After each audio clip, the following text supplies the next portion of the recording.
welcome all of you. Thank you for coming. My name is Tanya, and I'm the president of LawTutors. I am putting on this webinar along with my lovely panelists, who I'll be introducing very shortly. While you are, logging on and getting on, you can feel free to check out, any of our future workshops that we're having on the MPT, on the MBE, on the MEE, and for you Californians, absolutely have not forgotten about you. Professor Maureen McManus here is putting on some fantastic workshops for the California PT, because California has to do its own thing, and the California essays. So we wanted to make sure that that large chunk of our Californians, which technically that's what I am now, are well represented. So it is a couple minutes. Okay, a couple minutes. So just a little bit, we've been writing a lot of articles out there about this, and as we get information, we draft an article and we put it out there. So you'll see a lot of great articles. I know Maureen has written some great blogs and articles through BarMD. LawTutors, Professor Raposa is really on it. As soon as something comes out, she'll write an article on it. So hopefully we've also given you some really concrete tips, with visuals and everything about taking things online, stuff like that. And as we get more information coming in, I'm sorry, I live right near a street, so you might hear like sirens. As we get more information coming in, we'll be updating that information and updating it for you. So I think because it is now exactly on the hour, I don't want to assume where everyone is. It's 6 o'clock some places, it's 5 o'clock, it's 4 o'clock, and it's 3 o'clock. So we have panelists in sort of all of the areas. So I think to get started, I really wanted to get started with introductions. We have, I'm going to make sure if everyone can hear me okay, fantastic. We have the Q&As open. If you have questions during the panel, just understand though that I will definitely leave time at the end. We purposely left 2 hours for this workshop. Not sure if the panelists knew that. Yes, you have to be here for 2 hours, but we purposely left 2 hours for this workshop so that we can get your questions. So again, my name is Tanya Shaw, and I own a company called LawTutors. I am also a corporate attorney, so I've been a corporate attorney for 20 years. And just most recently, I'm here back in California, my home state, and in my home city of Irvine, California. I was in Boston for the last 20 years, and I'm an assistant visiting professor at Western State College of Law. And just to sort of go into, a little bit more, actually, I'll introduce the panelists, and then I'm going to go into a little bit about sort of our exam. We also have another West Coast panelist, Professor Maureen McManus, who, as I said before, she owns BarMD. She's an assistant professor at Western State College of Law as well, full-time professor, and she was formerly the director of bar support, academic bar support at San Diego Law School. I may have butchered that, but hopefully that was correct. She's the director of something very important at San Diego Law School. Next, we have Professor Hale, and she is the professor and director of bar programs at Loyola University in Chicago. And I've known Melissa for a very, very long time. And she is out there in Chicago. Professor Antonia Maselli, is professor and director of bar support and success at St. Louis University in Missouri. And last, but by no means least, perhaps the most, is Professor Brittany Raposa, who is the director of bar support at Roger Williams University School of Law and all over professor extraordinaire. So I wanted to talk a little bit more about, why are we somehow qualified. Has any of us taken that online bar exam before? And yes, the answer is no. We have not taken the online bar exam before. So I know it's stressful. So one of the things I just want to tell you before I get into the logistics is one of the things that we have as bar prep professionals, as legal educators, as people who own bar review companies, is we get information for you.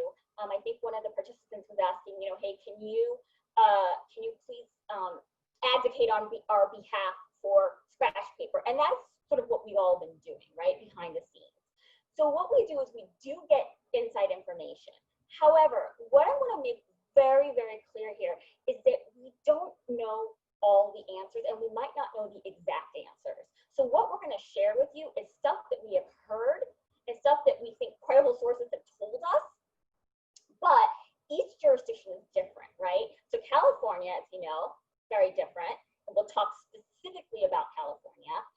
And the UBE, even though it's the uniform bar exam, is not going to be the same per jurisdiction.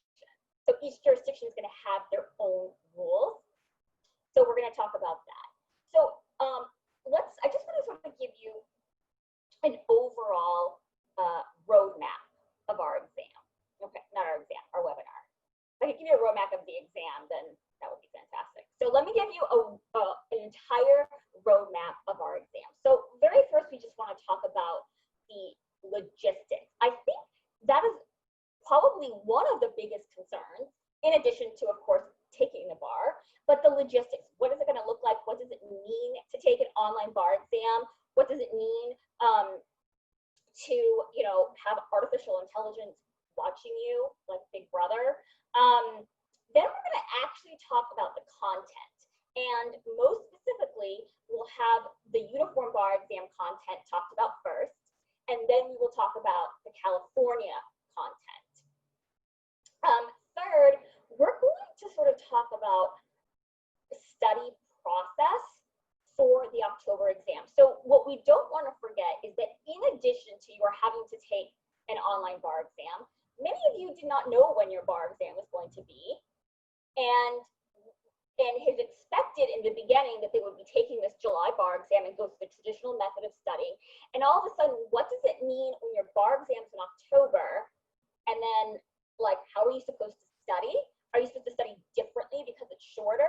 And things like that. And then finally, the actual online bar process. So we're going to talk to you about the online exam taking process and what we think that might look like, and also what the unknowns are. So I would like to start in our panelists and sort of talk about what we have learned and start with our logistics. So we're going to talk a little bit first about what we've learned from other jurisdictions online. Would you like to talk a little bit about that, Brittany or Tony or Melissa?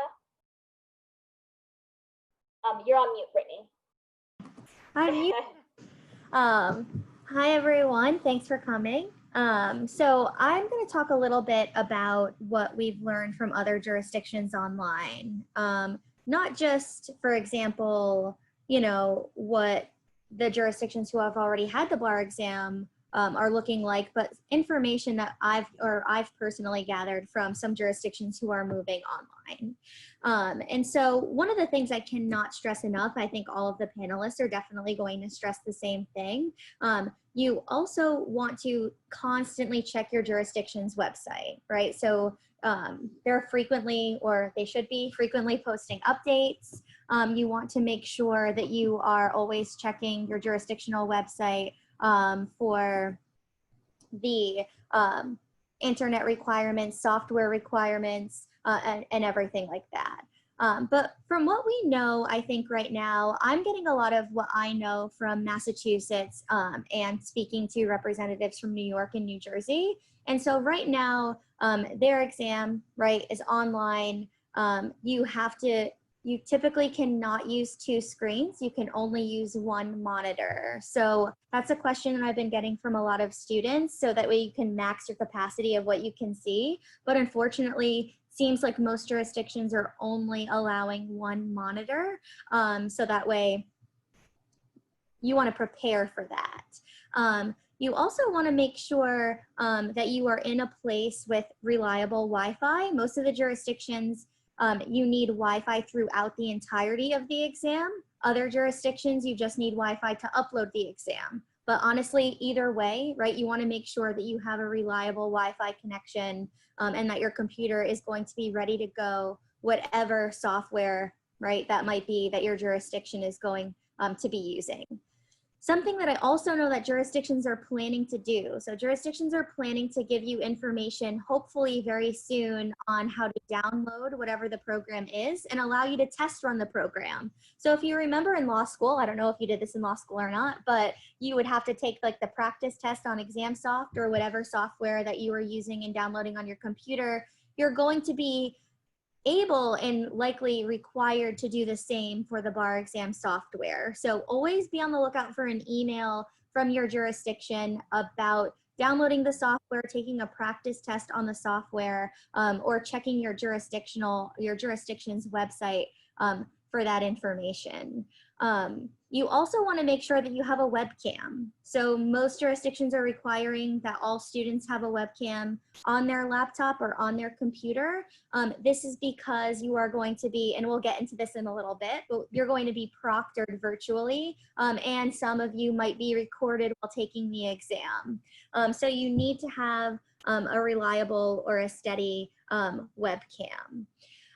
So that's a lot of the information that I've gathered from the UBE, but I know that there's some information about California that we've gathered from the baby bar exam, so I will turn it over to those who got some information from California. But for those of you who are not sitting in California, please note that a lot of the jurisdictions are modeling what they're going to do based on the success of the California baby bar exam being online. So it likely will also pertain to you.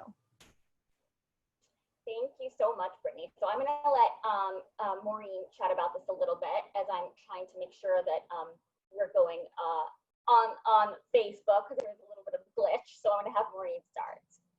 Sure. So a couple of things. So California has released an FAQ document and they are updating it constantly. So that is really your best source for finding information that is actually from the California bar examiners. One thing that has been a little bit frustrating that some of you may have seen is that they do update it, but they don't call out the specific updates. So it's really on on everybody to be checking that document regularly. And your bar prep company may be providing some of that information as well, or your school may be sending out some of that information. So be on the lookout for that.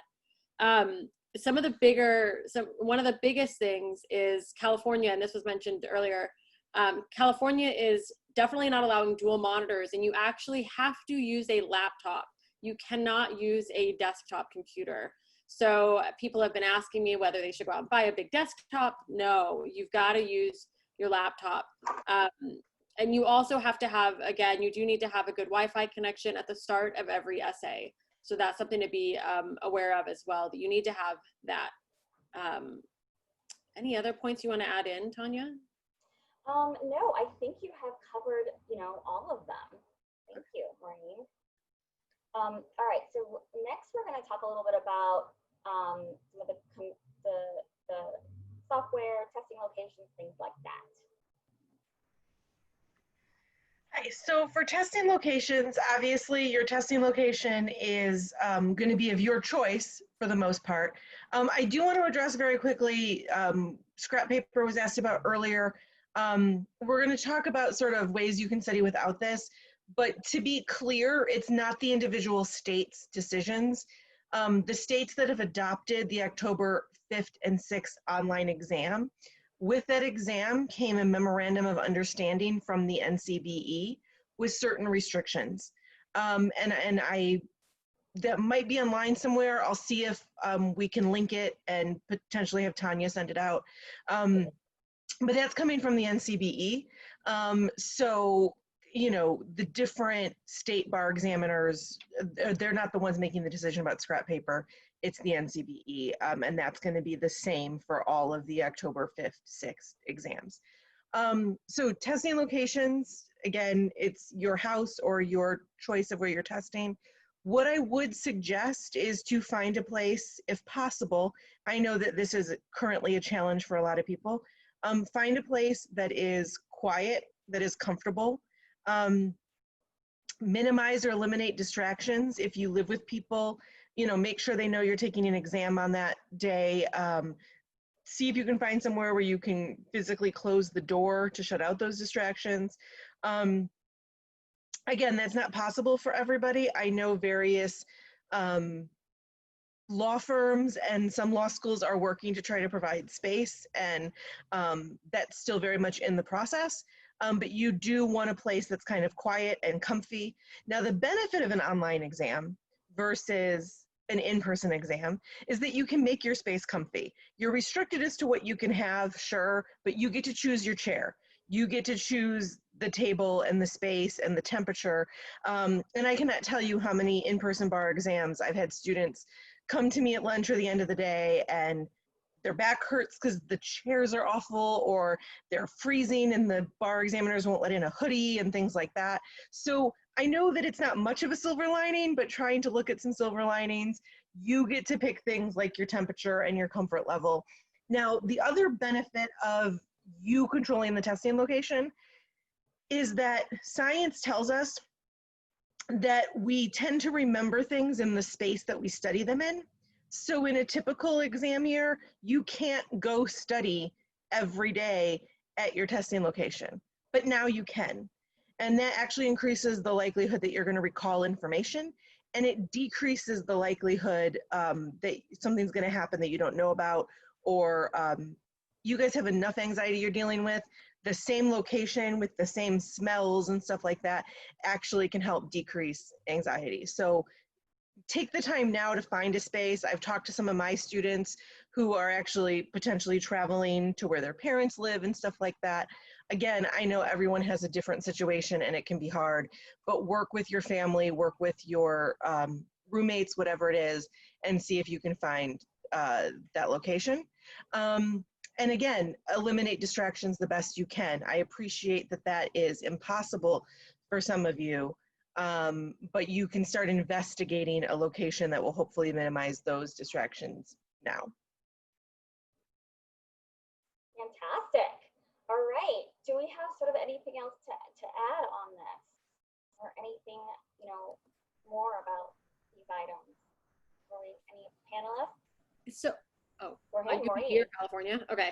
With Yes. California, definitely check with your law schools. We know from a dean's meeting or from our faculty meeting last week that California is changing its position on letting there be a couple of people in the same room. So your law school might be able to provide space for you. That's something that's forthcoming, but you know, if you haven't heard from your school, you may want to reach out and ask if there is space. I know we're letting students use our offices, et cetera. So that's something that you guys can, that I would definitely look into. And I just want to echo all of what Melissa said. Like, I would say dress really, really comfortably and wear layers too, just because like changes throughout the day. And it is like, there is a silver lining of being able to control your environment. So that's all. Perfect. Thank you so much, Maureen.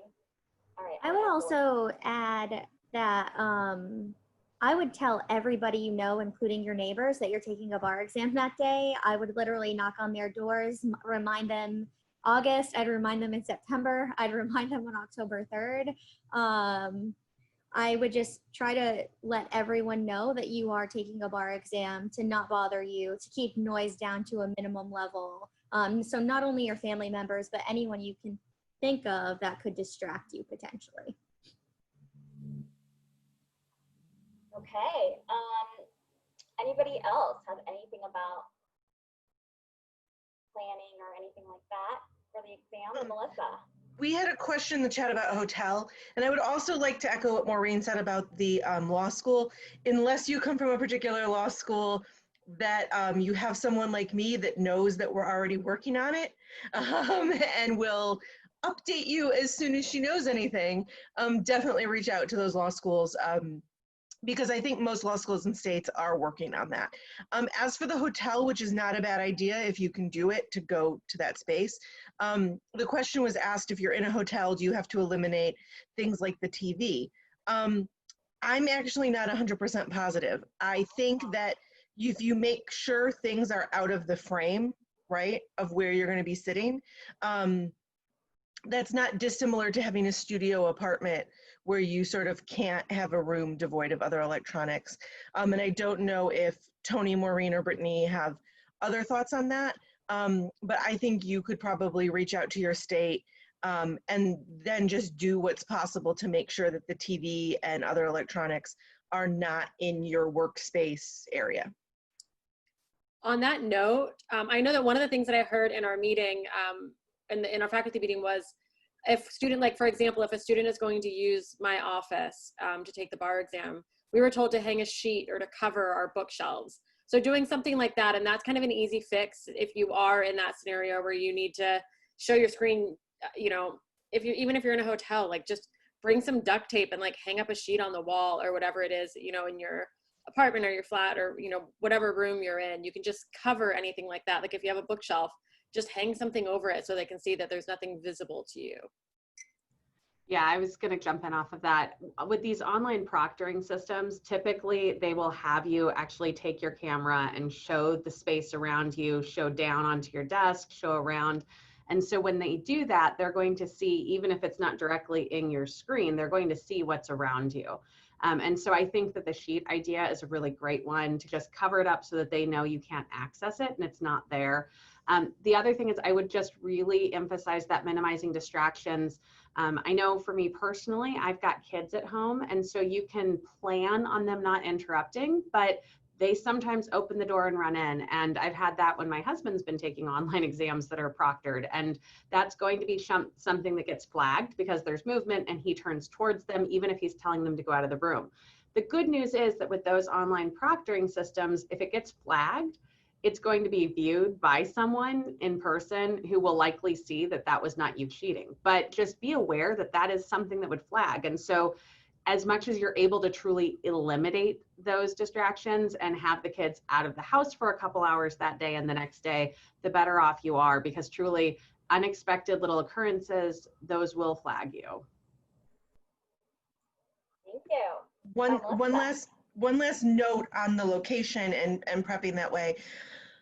Still treat it like you obviously don't have to travel, you don't have to commute, but in terms of preparation and sort of gathering your stuff, the timing, treat it like a normal bar. Something I would tell you guys, even if it wasn't online, would be to practice during the times that the bar is. So like for me, I'm a night owl. I do, so, I've got 2 co-authors on this panel, and they know that I get most of my writing done probably between like 11 and 2 a.m. That doesn't work for the bar. That's not an option. So if I were taking the bar again, and something I had to do when I took the bar was to kind of train myself to have a working brain at like 9 a.m., which is not always easy. So again, another benefit of having your location already chosen, train yourself to be at the desk at the time that you're going to be taking the bar, and do trial runs that way. But also plan as if it's a normal bar where you have to go somewhere. Plan out your meals that you're going to eat and stuff like that, which seems silly, but it's just one less thing you have to deal with during the break. All right, thank you. I think now we're going to talk about online exam proctoring, also about eliminating the appearance of cheating, and what sort of items you can have. So this already touched on a little bit with like don't look suspicious or anything like that, but most, if not all, of your online proctoring is going to use artificial intelligence. And so you are going to have your webcam on, and artificial intelligence, whatever that means, is going to be watching you taking the exam and is going to flag you for any appearance of cheating.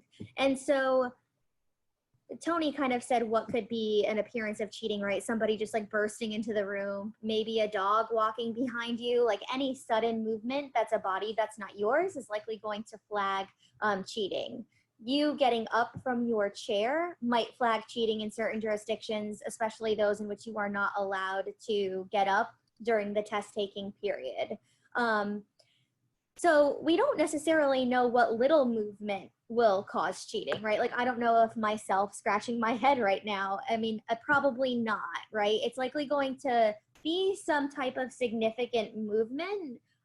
Like say I was just constantly like, I'm just gonna look on the floor, like under my chair for a long time, or even like a minute, that might cue some flagging.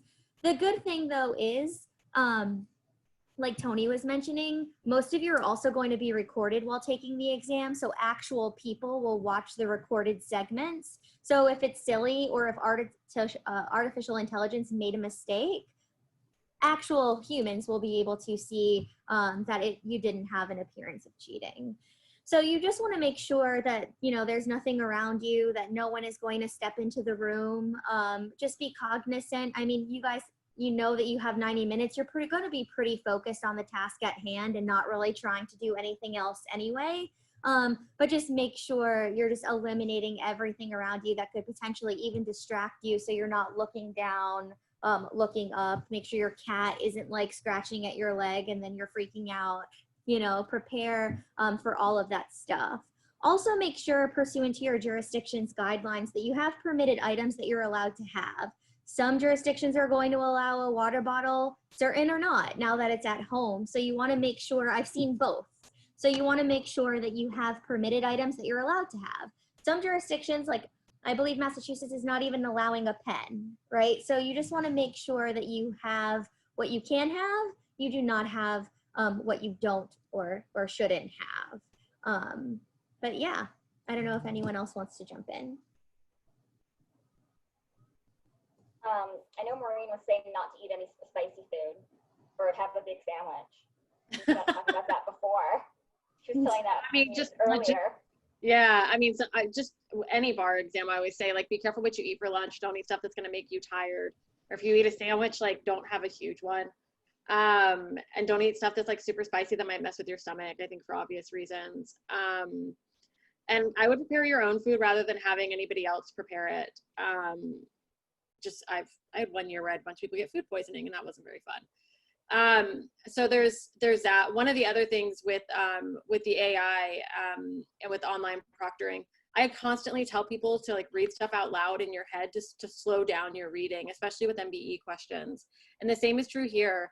I would say to do that, but don't, even though you're alone in the room, I still wouldn't be saying it out loud because that could be flagged as cheating. So do it out loud in your head. You know, mouthing stuff with your lips is fine, I would imagine. But yeah, I would read stuff out loud in your head, do that as much as possible, especially since you won't be able to, you know, I think we'll get into this to the specific sections later, but particularly like with contracts and property MBE questions that are long, to force yourself to slow down. I think that's one of the best things to do. So, but just still don't speak out loud. That's all. Thank you. You know, we got some really good questions here, and I'm going to start from one of the bottom ones. Have any of the panelists heard anything about facial recognition tools potentially having problems with faces of color or female faces? And I think the reason why that is a really important question is we're not quite sure how they're developing it, right? Are they using it this generic, like, you know, face or something like that? So have we heard anything about this? We're hoping that it's sophisticated enough due to the diversity of everybody taking the bar exam. So I think the question comes from the fact that face recognition software historically has issues with faces that aren't white and male, or I should say white presenting and male. And that can be problematic. The good news, I think, and I'm not an expert in this field, so I want to stress that.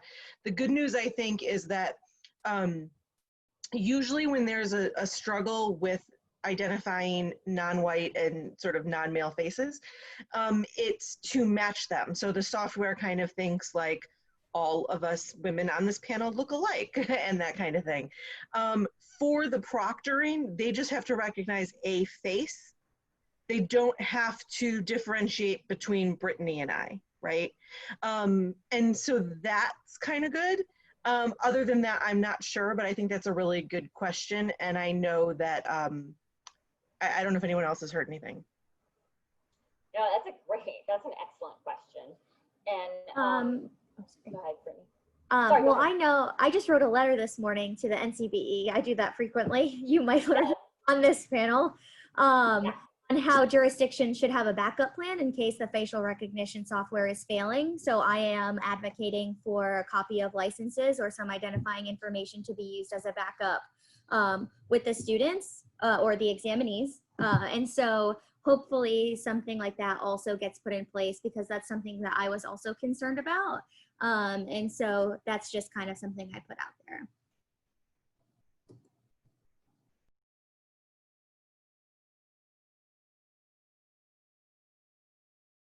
Oh, You're Tanya. muted, Tanya. Sorry, just talking to myself.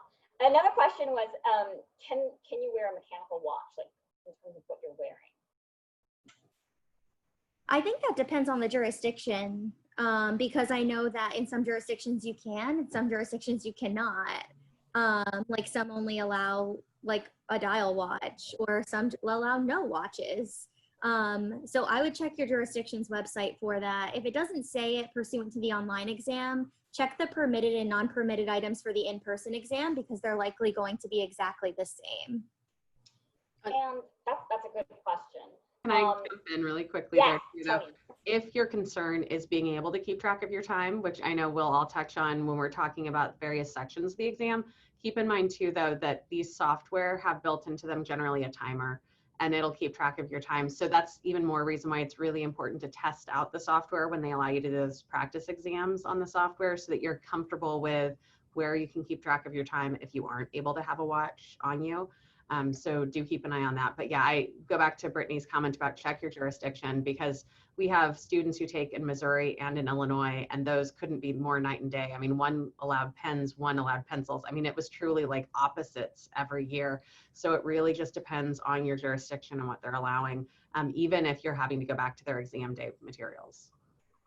Also, remember you're taking this at home, right? And so one of the detriments of taking it in person is that, like when I took the bar exam, the nearest clock to me in Boston was like, in the Boston location was like super far away, and I couldn't see it. But if I was taking the exam online, this would be my desk and there would be a beautiful clock like right in front of me on the wall. So you could even circumvent the watch issue by just setting up your testing space to show you the time whenever you need it. And California, California does let you have a clock. It has to be analog, so nothing digital, no alarms, no sounds. That goes with their electronics rule. And so you can wear a watch, and they do have a limit on the size of a clock. I think it's like 5 inches by 5 inches or 6 by 6, and that is in the detail of the rule of the rules from the in-person exam. I don't think it's on the FAQs, but that it's very limited. And there are a number of them. I know students get them for like a few bucks. I think less than $10 on Amazon. They've been able to find them. So I would look for one of those for California and have it. Just make sure there is like no beeping, no alarms, nothing. Barbara asked a question, will the seminar be available for people who are not able to get on the webinar because you're both capacity on Zoom and Facebook? Barbara, absolutely. We are recording this, and I apologize.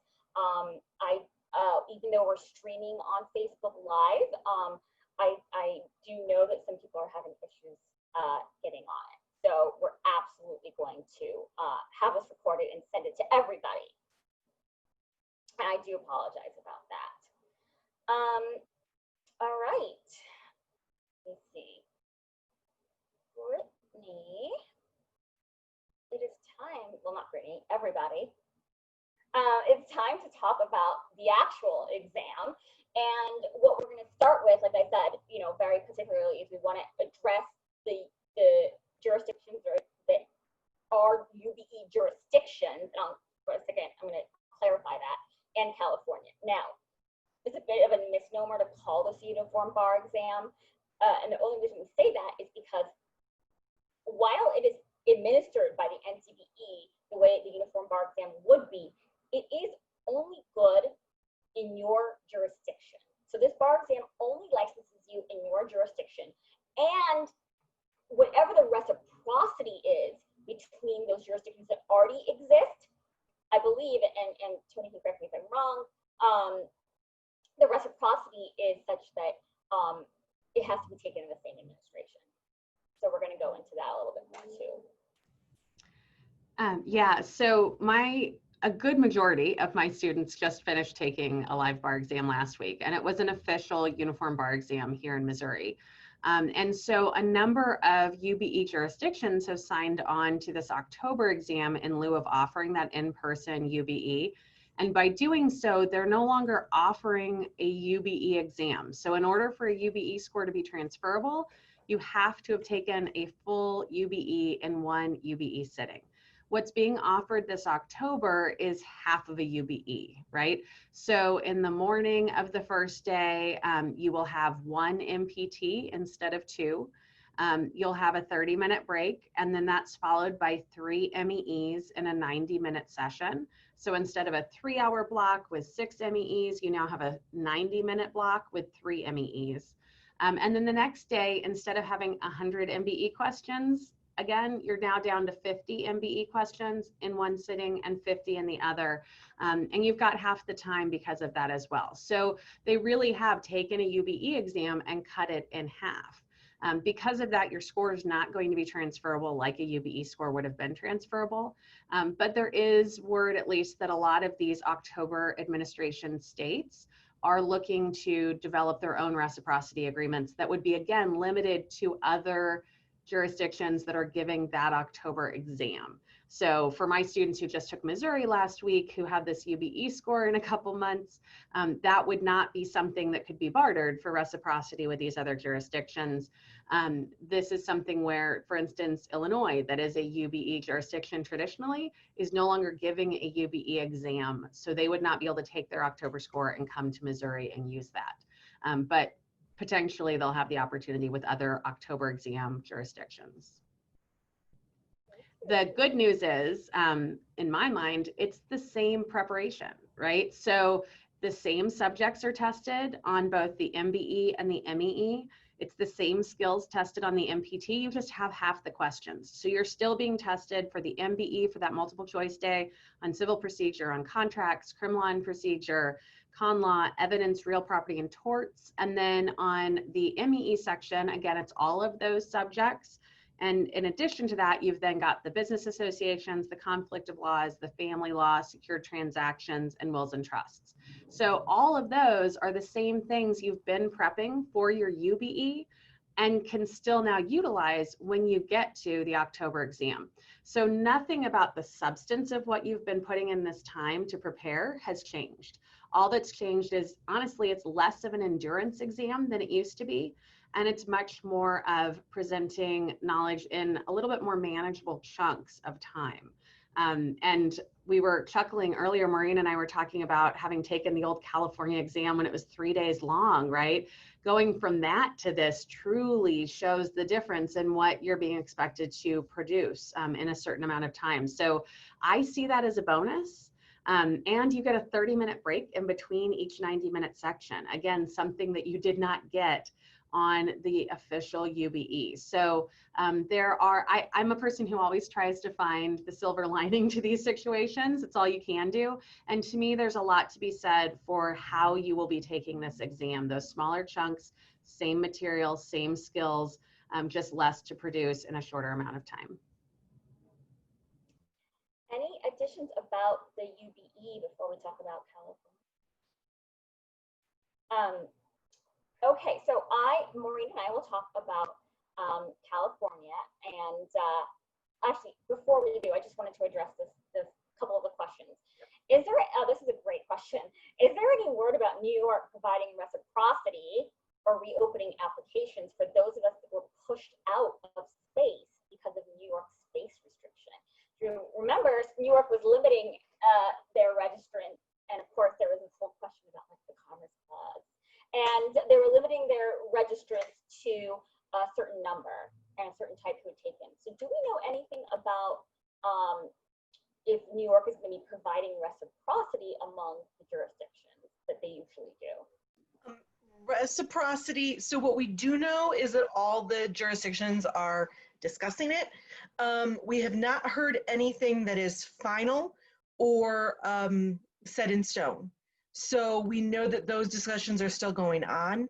And I have no idea when those states will release that information, but hopefully soonish.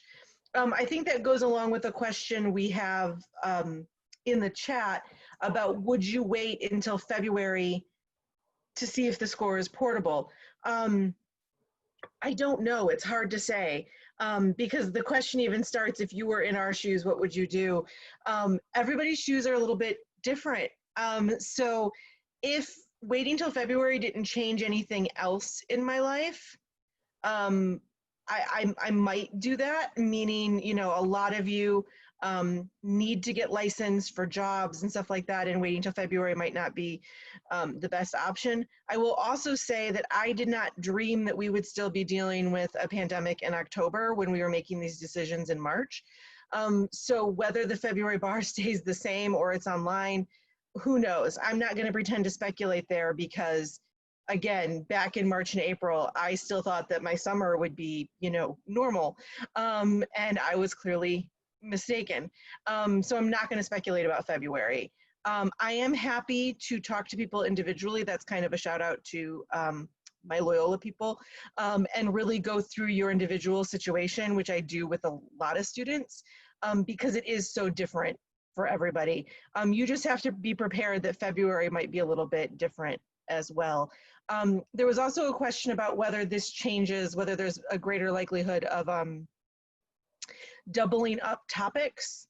Tanya, Tony, and I'm the only non-T there. We're currently co-authors, and we've been going through all the past MEE essays from like the past, 6 years or something, maybe more. But a lot of them are mixed. I think we probably find a lot of crossover subjects more than single-use subjects. By that I mean an essay that's like torts and Civ Pro instead of just torts. We see that a lot even when the bar isn't changed. I do know that they sometimes take years to draft essays and go through committees. So the essays they've pulled out have probably been drafted at least a year ago and are not likely to change specifically for this bar. They're likely to still follow that trend that we've seen from years past. Yes to everything Melissa just said. She could have taken those words straight from my mind. I think the key thing to remember here is that the multi-subject essay is not new. That is something that's been going on for years. There are common crossover topics, and so that's where you really want to be doing your essay practice and really paying attention to which ones show up more frequently with other subjects. There's certain things that fit together really neatly, and then certain subjects that you'd have to be just almost crazy to be able to figure out a hypo to link them, right? Civ Pro can go with almost anything, right? Criminal procedure goes really well with con law or evidence, right? There's certain ones that are obvious tethers. So either way, you need to be prepared for those, and hopefully you've already somewhat been preparing for those. And like Melissa said, these have been drafted for years. They did not, believe me, just pull these out and start drafting them. So again, one of the things my students have been asking me is, are we more likely to see MBE question or MBE subjects, or less likely now? Because we used to be seeing about 2 out of the 6 UBE questions each cycle were coming from MBE topics. And I don't know, right? We don't know what they're going to pull out. I would say, again, be prepared like we would have asked you to be prepared on the UBE. The only thing that's changed is the number of questions. I don't think trends help you, particularly when an exam has changed as drastically as it has this time. I don't think there's going to be as much kind of thought put into those pieces.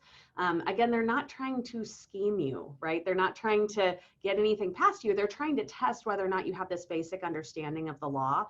And so I think that they're going to probably apply the same approach that they always have, just again, fewer questions. Thank you so much, Tony. Just to address it, we have a lot of questions about scoring and reciprocity, and do we know if it'll be scored differently? And so far what we know that the passing score is the passing score, which we'll talk a little bit more about also when we talk about California, but the passing score is a passing score. That does not mean it is a harder exam, right? Does that mean that maybe your MBE score is weighted more? Yes, had 200 questions with 175 of them being actually graded, and now we have 100. We're sort of unknown if there's any experimental questions, but we don't know. But as far as we know, the grading scale, i.e. if you need a 270, 266, 278, whatever to pass, has not changed. Am I correct? I think most jurisdictions are still figuring that out. Yeah. And they're spending the next, I think, probably 3 weeks figuring that out.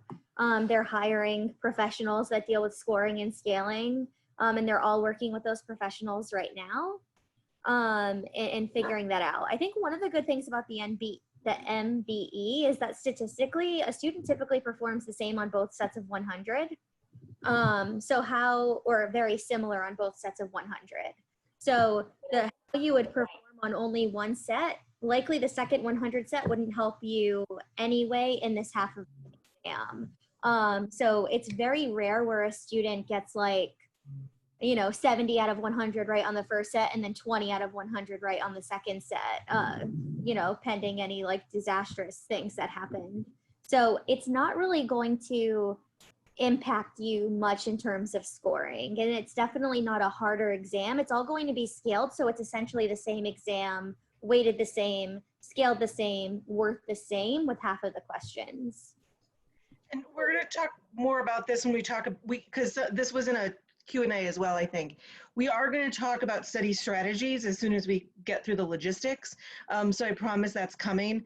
And absolutely what Brittany said, I'm going to talk a little bit about that with the MBE as well.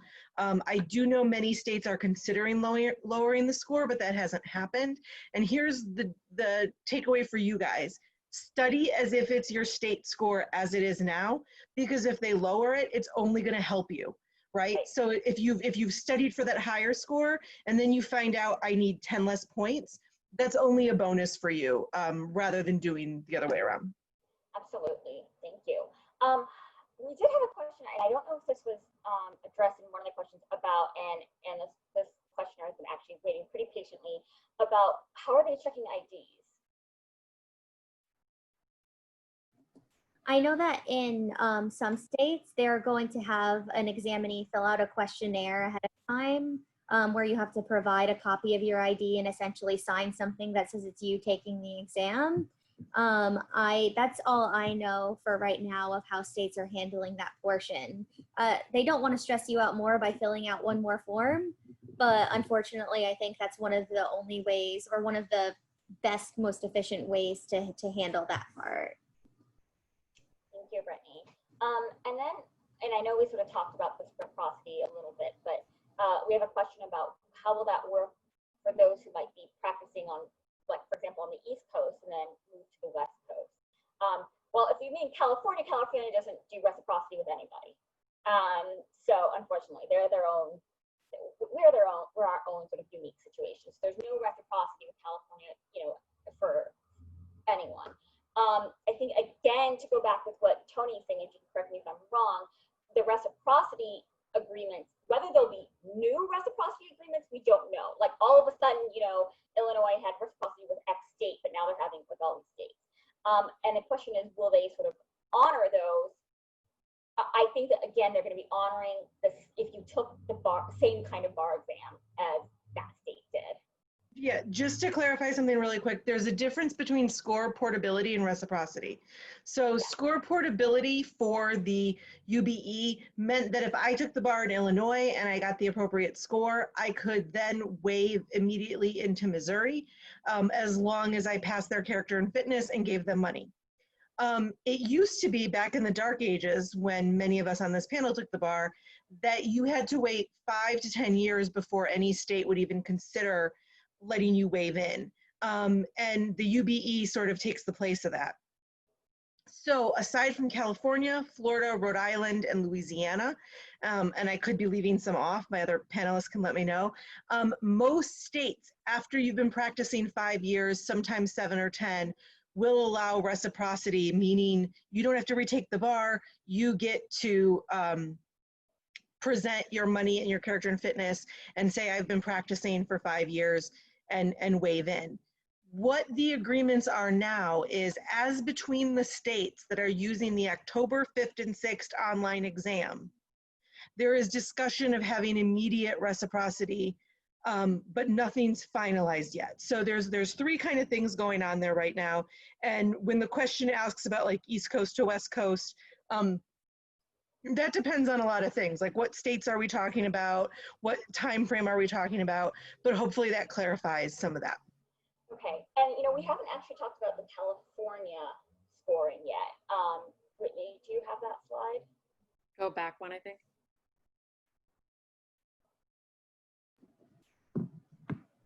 Oh, perfect. Might just put scoring information on the slide, but yeah. Yes. Oh, yeah, no, sorry, not scoring. I apologize. Test. I apologize.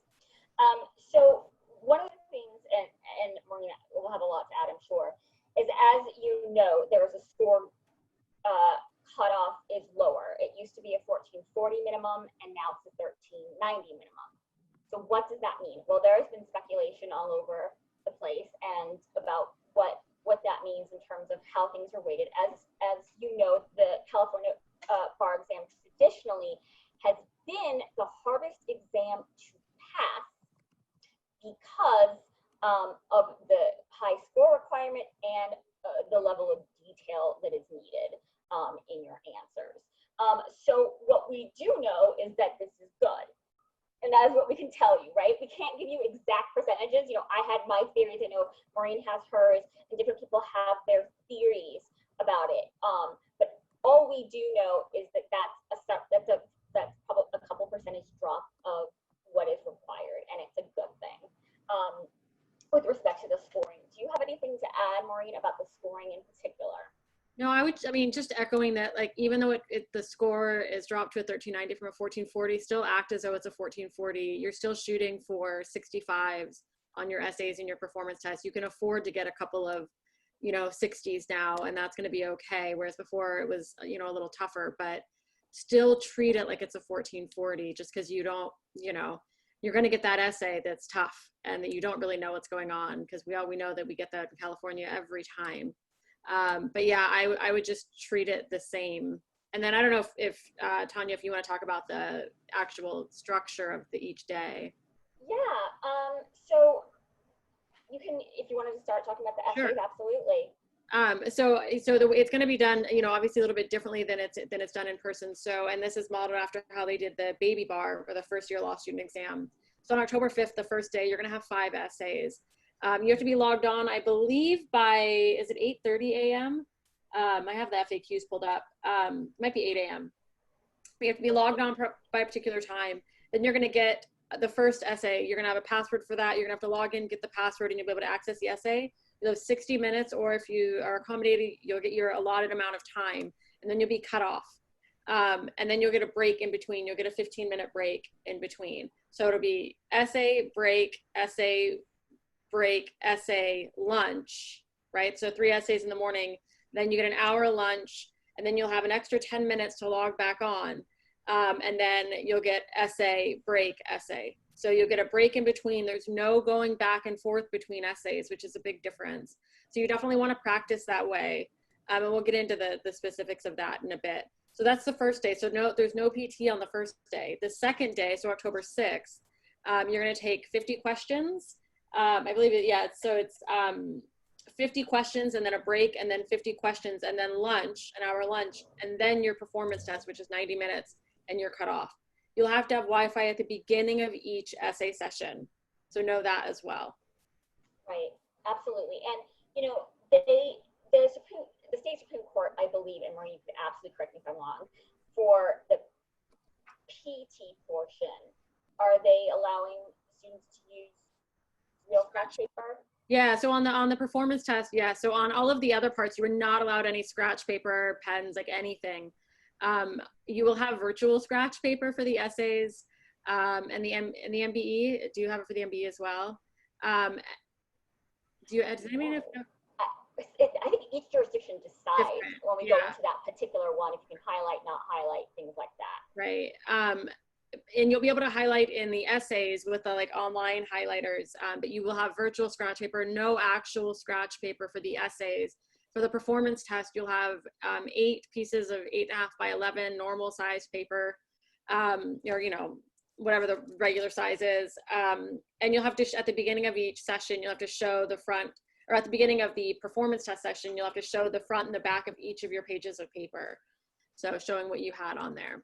Absolutely. Or Thank showing you. their blank. Yep. And later on, we're going to actually, just so you guys know, later on we'll talk about the specifics of actually each part for both UBE and California.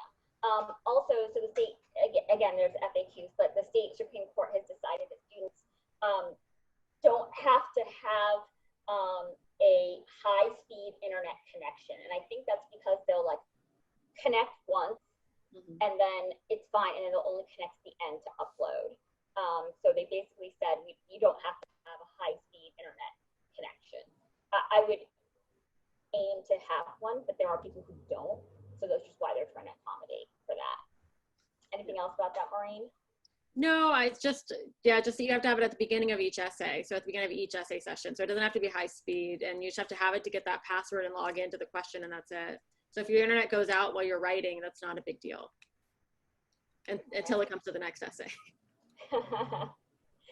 All right, well, that's some of the logistics of the exam and things like that. And now what we want to actually go into is the studying process, the actual studying process for when, now that your some commercial courses are actually going to come to an end early. What are you supposed to do, you know, for something where the exam keeps changing? So we're going to actually start and hand it over to Brittany for that. Sure. So one of the things to always keep in mind with this new online exam and shortened exam is that it's still a bar exam. So the rigor and the difficulty is still the same. And so naturally then the studying becomes the same in terms of you don't study half of the time just because it's half of the test. You still study the full time. So if you're treating it like a full-time job and you're not working right now, you know, then you should be treating it like a full-time job.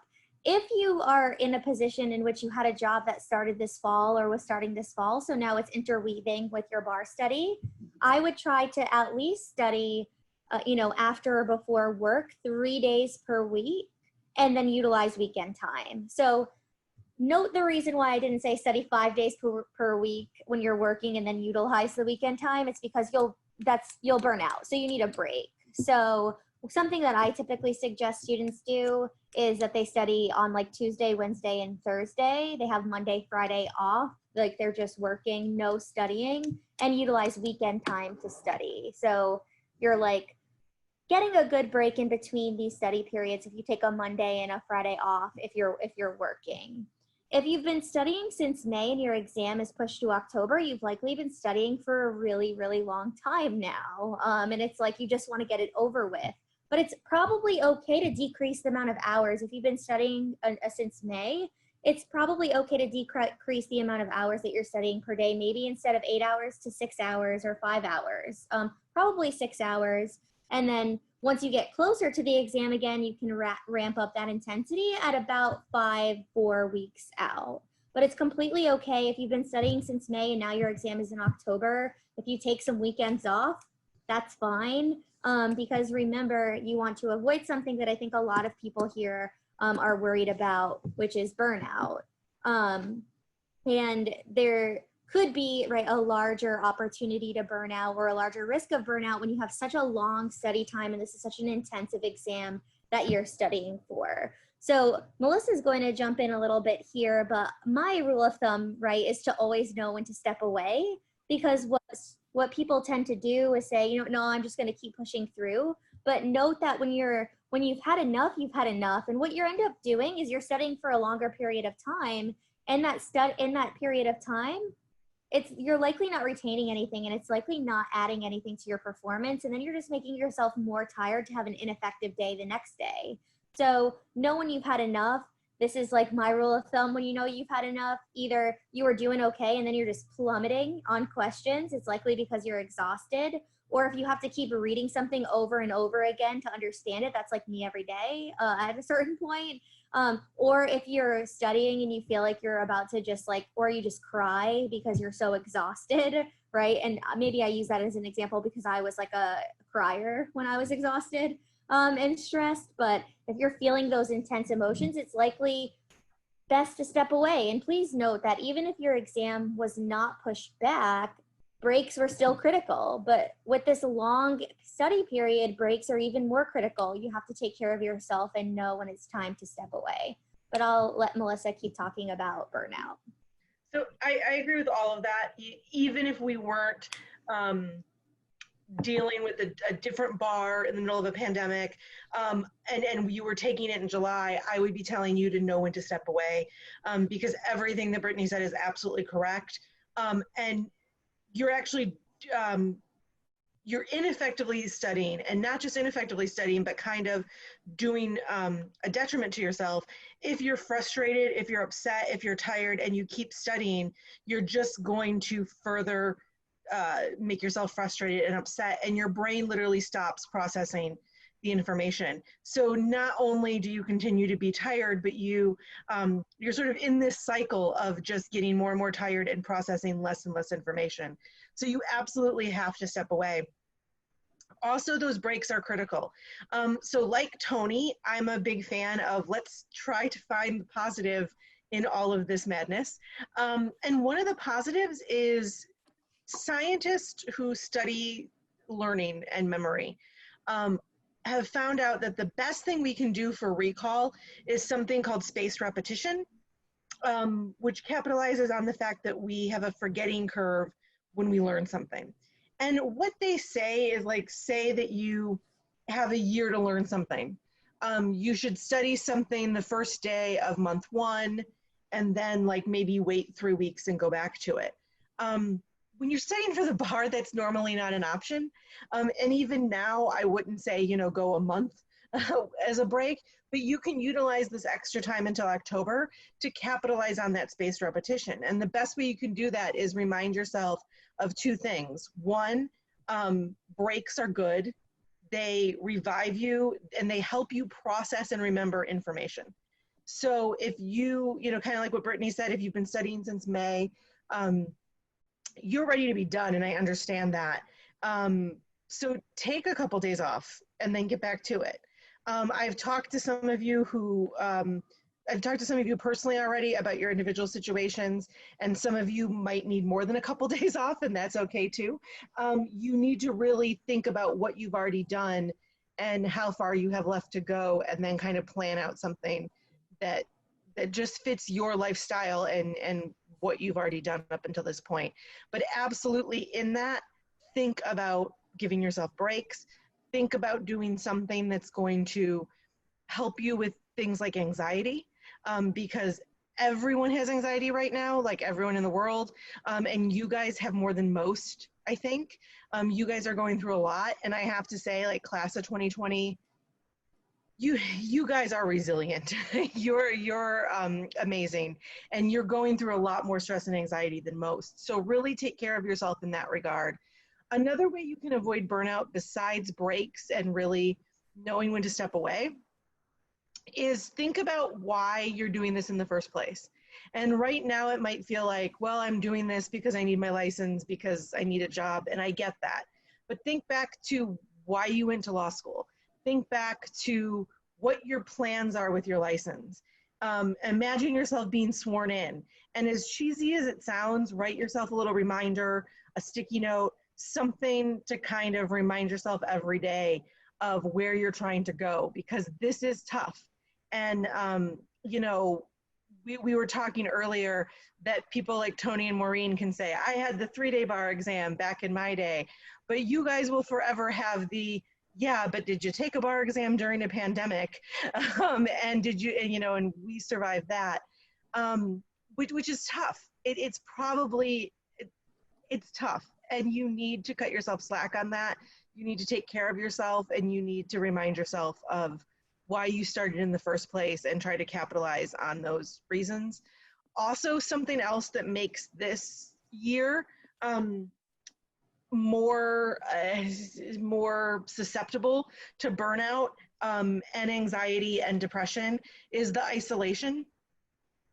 Any other summer, I'd be in my office most of the summer, and I'd be able to pop into different study rooms and see groups of you guys studying, and it's just not possible. And even if people were studying alone but in the same room, they would take a lunch break together, right, and chat.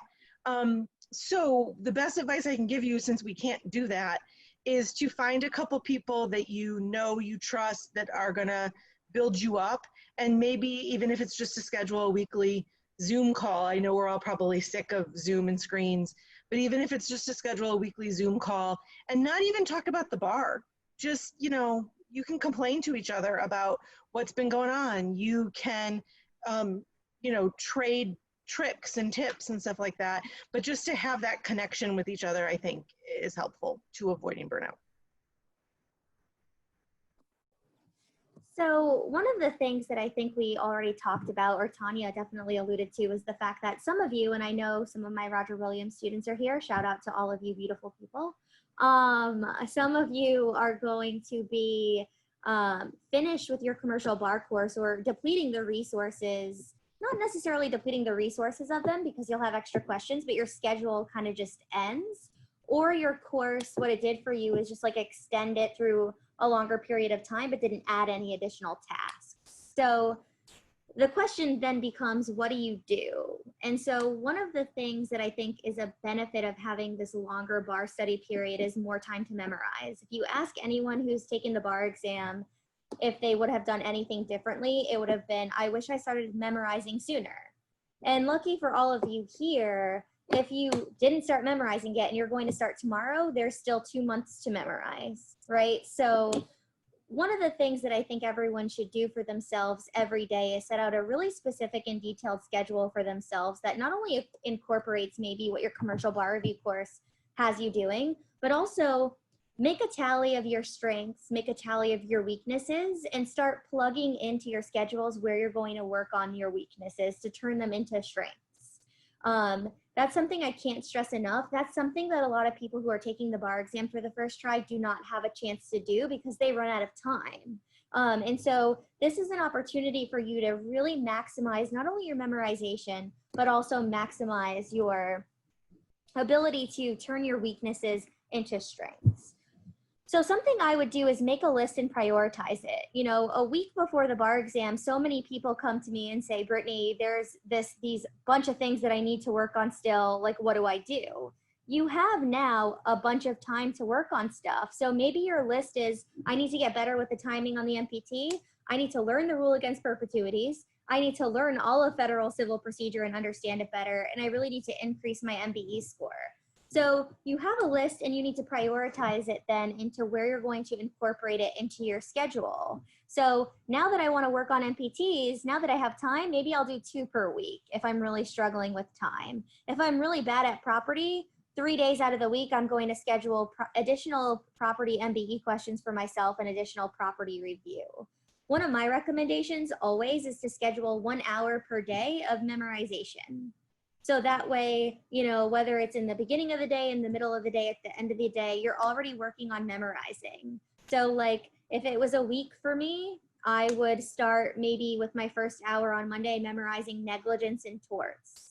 Then the next day, maybe I would memorize all of the hearsay exceptions. Then the next day I'd work on memorization of the intentional torts and the dignitary torts. Then the next day I'd work on impeachment. So I like to just kind of mix up the subjects you do day to day so that way it stays fresh. It's not as boring, it's not as monotonous. And when you mix things up, it's actually good for your memory. So scheduling in a memorization hour a day or more if you can is definitely a way to go. And then as you finish memorizing a subject, you then incorporate the review of that memorization as each week goes on. So you're making that list and prioritizing it for yourself and inserting it into your schedule. You also always want to consider your best working hours for certain tasks. So for example, I'm weird, so like memorization for me was best in the evenings, like late at night. That does not work for a lot of normal people, right? Their brain is kind of at capacity then. Maybe your best working hours to write an essay are in the morning rather than the afternoon or the evening. So when you're making your schedule, consider your best working hours, but also consider when you're actually going to be taking the exam. you've been waking up at noon every day, it's probably now time to say, all right, self, like I need to start, you know, getting this in gear and waking up earlier so I can train myself to be ready for this bar exam. Another thing to do too, remember to tally up your weaknesses and start turning them into strengths. One of the things, like I said, that bar studiers almost never have the time to do is get their scores increased enough because they can't work on their weak areas enough within enough time on top of everything else to get them into turning it into a strength. So you have the opportunity to do that. So start building stuff you need to work into your schedule. If it's corporations essays or secured essays that are just killing you, make sure you're scheduling review of secured and essays interwoven into your schedule. You also want to make sure that you're breaking up active and passive tasks. So if you're spending your entire day just reviewing an outline, that's quite passive, right? So you don't want to do that for the entirety of your day. Maybe review some law, but then actively do practice questions. Maybe when you're working on memorization, not only just read stuff passively, but try to test yourself and sit down and say, how much of hearsay can I write down on this page right now from memory? So breaking up active and passive tasks, especially with this elongated study period, is going to be critical. And then I always say, right, to check to see if you're studying the wrong way. And of course, there's really not a wrong way to study, but there are some things that you should not do, right? And this is important to remind everyone about, especially when you might be lacking in motivation, or maybe you just have been feeling a little bit sluggish because of all of the changes going on. It's important to not make these common bar study mistakes. And so there's a difference between soaking up the material versus diving in. So anybody, for example, can memorize what the rule against perpetuity is, right? No interest must vest, if at all, blah, blah, blah, within 21 years. But if you don't understand it, you can't apply it. So there's a big distinction between understanding and memorization. So what a lot of bar takers do is they memorize a bunch of stuff and then they say, I don't get why I didn't pass the exam, or I don't get why I'm not getting questions right. And it's because they never took the time to actually understand it and dive in. So with this additional study time, you have the ability to be a master or more of a master of the understanding to increase your scores. So remember, don't just dive into memorization first. Also try to understand and soak in the material. Another mistake that a lot of students make is, and I get this a lot, like, I haven't written an essay out yet, but like I've been reading a ton and I've been outlining them, right? And that's all well and fine, but you have the time to be like, not only have you had this additional study time, but you really have the opportunity to sit down on bar exam day and it just feel like it's another run, because you have the opportunity for this additional practice. So it's completely okay to outline some essays and study from them, but it's also very important to simulate them and write them out, especially with this transition to online, right? Most of you are not used to having a prompt on a screen and having to juggle a bunch of different things. So the practice is going to be critical. And we'll talk a little bit more about the essay portion explicitly. One of the things too that you want to make sure that you're doing is not letting weak subjects stay weak, right? You have the opportunity to work on those areas now. You also do not want to fall into the trap of complacency, which I know a lot of you are worried about or already feeling like you're in, meaning you don't just want to say, well, I've got extra time, so I'll just do it tomorrow. And then tomorrow becomes another tomorrow, and then tomorrow becomes next week. So don't take the easy route out. Utilize and benefit from this extra study time, right? It's almost like one of the things that I've talked to with my prior bar studiers is that this is definitely not a good situation to be in. It's been hard, it's been stressful, but the one thing everyone would have killed for was extra time when studying for the exam. So try to see it and use it as an opportunity to increase your score and get a high score, rather than just saying, I have this extra time, so I'll just do it later. Another thing too, just make sure that you are practicing, right? Practice, practice, practice.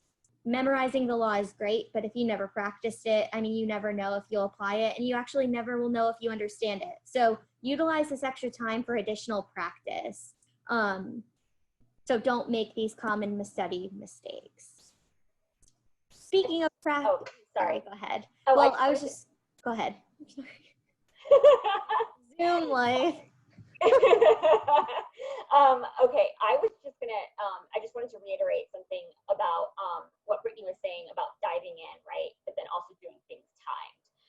When you are diving in, you can sort of be actively learning, right? So what you can be doing is, you know, as Brittany said, you know, not just sort of memorize, right? But one of the things that you can do when you're diving in is approach an essay or a multiple choice question in the while you are trying to learn that topic, right? So you're actually looking at the law, looking at the essay, and you're like, okay, in order for me to really understand hearsay, I'm going to go do a hearsay essay and answer it using the law, which is different than, of course, when you do timed practice. So you want to make time for both of that. But what a lot of people do is just say, okay, I'm going to memorize, and then I'm going to outline, or I'm going to, you know, maybe look at some MBE questions. And that's understandable because the jump from memorization to then doing a practice exam is large. What you should actually probably be doing is, like Brittany was talking about diving in, is that when you are learning the material, you are also dedicating some time to do essays in the capacity of learning the law and putting it in there. Those aren't the timed ones, right? Those are the active practice. And when you have done, while you are doing active practice essays, that is, you're actually tackling these essays while looking up the law, you will feel much more comfortable taking the next step of doing essays that are timed or MPTs that are timed. I don't know why I was raising my hand, but I want to, two quick things. I absolutely agree about the practice. This is not, you know, Brittany mentioned earlier, it's not about memorization, it's about understanding. And yes, you have to remember the law to use it. So I never want anyone to be like, Melissa said you don't need the law to pass the bar exam. You do. But Yeah, she was breaking up a little bit. Do you want to come off of mute, Melissa? Or? Okay, she can. The only thing I would add to all of that too, yeah, I mean, just echoing, yeah, doing everything closed note timed, like closed note timed constantly, practicing under exam conditions, and like, yeah, focusing on that reflection. Like if you missed an issue, why did you miss that issue? What fact triggered that issue? You know, how were your rules? Were your rules on point? All of that stuff is just really engaging in that self-assessment process. Like, and like remembering too, the thing I've seen, like, I know a lot of us like really aren't used to not doing great on things, but I feel like part of the bar, like the bar exam process is taking an essay, making mistakes and learning from them, and then doing another essay, making mistakes, learning from them. Then like, so it's this constant feeling of like, feeling like you didn't do something well. And the point is just to learn from it and know that like the bar exam, studying for it, like despite what you all are dealing with with the pandemic, but it's just a roller coaster to begin with. And it just like, none of it feels very good. And that's sort of like, because once you've learned it, like then we want you to try testing a different topic and a different topic and a different topic, so that then by the time it gets to the actual test, you've made all the mistakes, and now you're gonna make some mistakes still, and that's totally fine, but you're gonna get most of those mistakes out of the way and you'll have learned from them. So in doing the practice, sometimes it's scary because we don't want to like make those mistakes, but that's sort of the point. Yeah. So yeah, I was going to say, it's, you want to fail now so you don't fail later. I mean, that's the whole goal of bar prep, right? You want to fail now so you don't fail later. And you guys are in this amazing position, again, silver lining. Most of my students who end up needing to repeat always come back and say, gosh, I spent this much time on practice, but I didn't have time to really learn the law, or vice versa, right? Like they couldn't do all of what they were required to do to pass the bar. You guys now have kind of a bonus month, so to speak, right? Where you have the time. Most of you have likely gotten through a lot of your course. You're going to have all this free time at the end that doesn't have lectures attached to it, where you can not just take practice questions, but again, with the format of this exam, it used to be to sit for a simulated session, you'd have to have 3 hours that you could block off, right? You only have to have 90 minutes for the UBE sections, right? So you can take 3 MEEs back to back and simulate a full MEE section and only be out 90 minutes of your day. That's huge. I mean, that's what a lot of my students are shifting over to now, because they have the ability, they've done a lot of their practice pieces, and now we have this extra month kind of to get you even further. And that's really exciting to me. So really embrace that and let yourself mess up. Again, you're engaging if you're messing up, right? You're not passively sitting by. And so the more you're actively engaging with this material, the more you're going to be learning from it and the more you're going to get out of this process. There's a reason why a lot of the bar prep companies have that free repeat and it's set at like 70, 75%, right? It's because if you do that much work, you're going to likely pass the bar exam. So this is a great opportunity to not just hit those numbers, but get well past that without feeling like you were just checking boxes. And I think, assuming my mic is working now, very good. Sorry, I had to fix that. I was just going to also sort of say, yeah, definitely practice, because when I work with repeaters, usually it's not that they didn't know the law. It's not that they didn't put in the time. They didn't practice enough. They didn't do enough 30-minute essays. They thought that they could get by just outlining them. So practice. And I also want to mention that none of us mean to downplay the potential hardships that have happened because of the delay. When we say, oh, you have this extra time and other students would have loved to have this extra time, that is true, but we also are well aware that for many of you, it has caused actual real hardships, and we don't want to downplay that. Like Tony said, we're looking to the silver lining of things.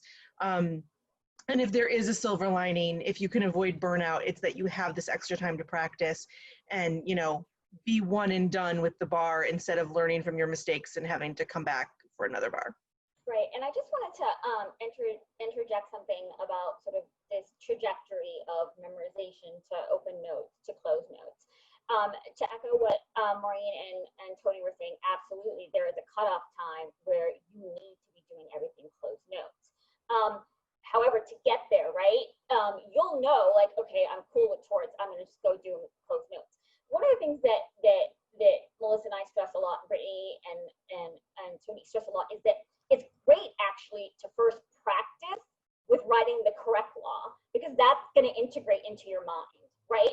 So you get a civil procedure question that you're practicing actively doing and practicing open note because you're not at that point yet. And I don't mean not at the point, there has to be a cutoff time, and Brittany will talk about that a little bit too, of when you're like all closed note. But it's great to be able to practice writing the right law when you are actively practicing than the wrong law, because you're then integrating. You're like, okay, well, these are the, you know, minimum contacts, blah blah blah, so that it fills that gap between memorization and closed note practicing, because you're actually not just memorizing a law and you're not just sort of guessing. You're also correctly writing the law in the manner in which you will be doing it on the exam. And I think, Brittany, you have some thoughts about when, you know, there's usually a cutoff about when you do open and then when you go close, correct? Yeah, like I think that the entirety of the month prior to the exam, everything should definitely be closed book. Maybe 5 weeks out, but definitely the month prior, all closed. So one of the things that I think we've been stressing is that you still have to practice, but the one thing that does drastically shift is the method and the format of your practice, that much of it now should be online. So practicing the performance test with the prompt on the screen, practicing the essay with the prompt on the screen, practicing answering MBE questions on the screen rather than in a book.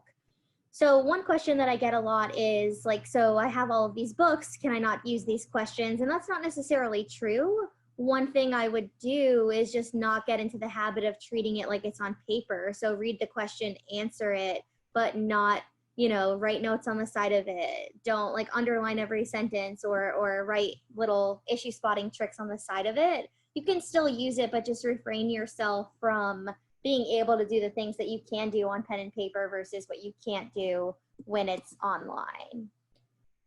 So one thing that I suggest, and someone asked how should we spend like our final days, one thing that I suggest is always changing gears every so often, because it's so monotonous and this time period has been elongated for a while. So one of my suggestions is just to switch up what you're doing. So maybe write an essay, then take a quick break, then review that essay, then look up the law you missed, then read and really try to understand that law if you missed a bunch of issues. Then take a break, then do some MBE questions, or maybe do an MPT. So just making sure you're kind of changing gears every so often, keeping yourself engaged, decreasing the risk of burnout. Because if you are writing essays all day, you're likely going to burn out. But if you change gears, you're likely going to stay focused. So that's definitely what I recommend doing. And then finally, remember that this is like you're really training for something here. You're training to take this exam. Don't mind my little graphic on the side. I thought he was cute, but you want to be able to physically and mentally be able to take this exam. So if you've done so many simulated testing, or if you've done a lot of simulated testing on the computer, exactly what you're going to experience. If you're, try not to take your simulated exam sitting on your couch, like eating Doritos, try to, I did that a lot when I was studying for the bar, or eating Oreos. That was my go-to like stress snack. But really try to train yourself, take the test in the area you're going to actually take the test if you can, or a similar type of environment. You want to be able to do practice exams staring at that screen for 90 minutes, answering the prompt for 90 minutes, and you want to build up that muscle memory and that stamina in order to be able to do so.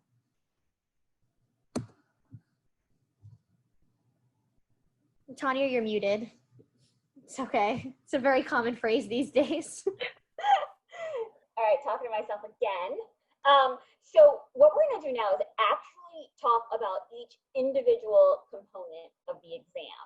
And of course, because there's a lot of California takers as well as UBE takers, when it comes to the MPT and the MEE, or the PT and the California essays, we're going to first address the UBE jurisdictions, and then we're going to do the California jurisdictions.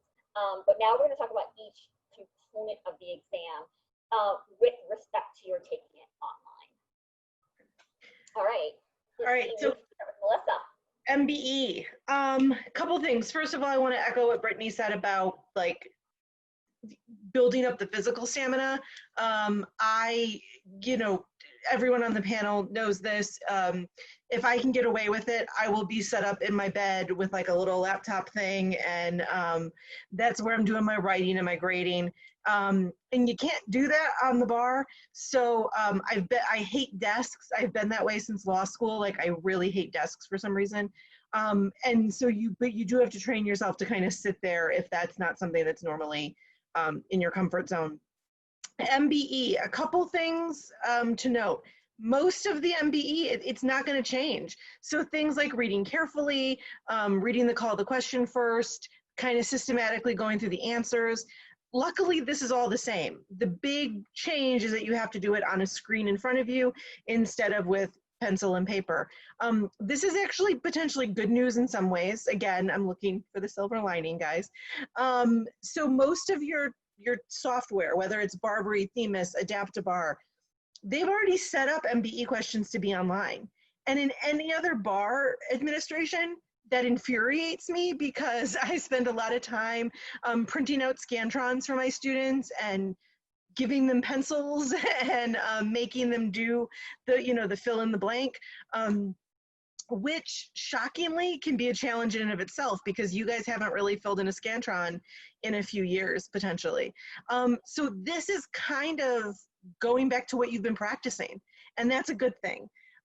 Couple things to note, it's now 100 instead of 200. That does not mean that the passing score changes or that things get more difficult, but it's basic math that now each MBE question counts for 2 instead of 1. Brittany was correct. Statistically, there might be people who this is inaccurate for, but statistically for most people, they do roughly the same percentage on the AM and the PM. So you were never likely to pick up a ton of extra points in that extra session. And like Tony mentioned, this is actually a good thing. You can avoid burnout because broken into smaller chunks. I'm a huge fan because doing 100 multiple choice questions in 3 hours and then doing it all again in the afternoon is mentally and physically exhausting. And the only time I see someone who has a significantly different score is when you can tell that there's obvious burnout. So we don't get the score breakdown if someone fails, right? So you get scores, an overall score, but not necessarily like Maureen took it and got questions 1 through 10 right, and we don't get that kind of breakdown. But when I look at practice tests with students and they take full like 200 practice test questions, what I often see is that a complete, what I want to call the exhaustion curve in the PM, right? So I can tell looking at a student's score sheet that by like question 80 or 180 in the PM, they were like, screw this, C, C, C, A, maybe C. And there was a fatigue there. You guys get to avoid that fatigue, which is good. But you also have to be more careful to note that you have less room for error because each question counts for double. Don't let that intimidate you. Just know that, kind of like Brittany said, practice does make perfect. Again, practice on the screen, which you should already be doing. Brittany also mentioned that the books are not necessarily wasted, right? The other good news is, to the best of my knowledge, the books that Barbary or Themis or Kaplan gave you, all of that's replicated online. I would also, and I hope none of them get mad at me for saying this, but given that things have shifted online, I would potentially ask to see, like, if you're not finding enough MBE questions online, ask them for a PDF or something of the book they gave you. That might make me very unpopular, but they, you know, it's the best way to practice. They know that this has gone online and that the physical books are not working in the same way. So don't be afraid to potentially reach out for those kinds of things. But other than that, you guys are used to screens. Usually I'm telling students, like, stop studying with the screen because this is going to be on paper. So use this to your advantage. Yeah, we don't think there will be non-counted questions. We've already kind of talked about that. But they're still working on having the statisticians kind of figure out the scoring. I think that's it for the MBE. I know we've already seen the California Baby Bar online, so I don't know if Maureen has any additional tips. I do believe you can, unlike paper, you have to go in a certain order. So similar to the essays, you do have to go in a certain order, which is sometimes tricky because sometimes I tell you guys, hey, that was a really crappy question, skip it and go back. But I do think that you'll be able to flag and go back, but you just won't be able to jump around as much as you might on a piece of paper. Yeah, I know for the California, so California has their baby bar, that students could cross out for, questions and flag questions. And that for that exam, they could only scroll one question at a time.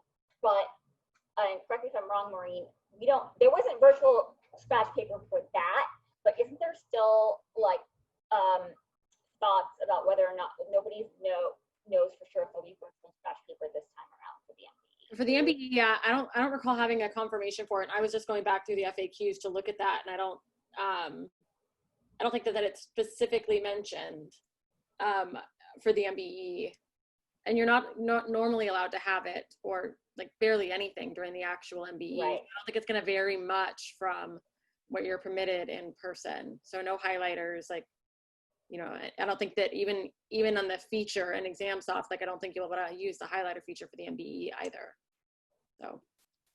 On really quick, something I forgot, and with the virtual scratch paper, those of you that already know me know I'm a huge proponent of telling you to draw stick figures in the margins and all kinds of crazy things that help you diagram where Blackacre was and what was to the north of it and all that good stuff. So I completely understand why, it's kind of a detriment that there is no scrap paper allowed. What I would say is, back to Brittany's mention of sort of having this extra time to practice, if you start practicing now, so here's the thing with MBE, and I don't love the MBE, but I think it's very objective and formulaic, and that's a good thing. If you start going through the questions, so say it's property that you normally diagram, right? At least that's the case for me. I'm like, who conveyed to who? Where's Blackacre? Start maybe, and you should have already potentially done this earlier in your studies, start really systematically going through it and thinking about the patterns you're seeing. You do enough of them, you don't need the scrap paper, you can see the patterns on the screen quickly. That does take practice. I'm not gonna lie and say that it's easy or that it will come naturally, but I will say the more you practice going through them systematically, the easier it gets to do that without the diagram. I am a huge diagrammer and I've seen that for myself. So all we can do is practice. I can't get you guys scrap paper and I'm sorry about that, but yeah, practice the way you would on the test and it will get easier. And remember that everybody else is in the same boat. So nobody's diagramming out Blackacre. So if there are questions that are absolutely just impossible to do without diagramming, everybody's getting those wrong. Okay, thank you, Melissa. And Go oh, ahead. you can have on California actually on the MBE, they do have virtual scratch paper. That's Okay, they do have virtual They scratch. do, Like, yeah, that's they what do I thought. Yeah. For some reason I thought you couldn't, but yeah, no, you can. Okay. So thank you guys for being troopers with us. I know that you've been with us for a while, but we've always saved the best for last, right? Which is taking the MEE or the California essay part online and then taking the MPT or the California PT online. So I'm going to hand it over to Tony to talk about the UBE MEE portion. Yeah, I would just really quickly also echo Melissa's point about you are all in the same boat and you've got to remember that, right? It's not that this is one testing location that had something go down. No one can diagram this. Same thing with the MEE, right? Because I think the biggest change right now on the MEE is that you now can't mark up your question. I, like Melissa, was a big one for circling and underlining and making notes in the margin. And I encouraged my students to do that as well. And we can't do that anymore. But what that really means is it's even more important that you're outlining your answer into the answer space. And that was something that I always encourage students to do to begin with. It's a time-saving mechanism. But now it's going to be imperative that you do that. So you're going to start again, just as you were before, reading the call of the question, right?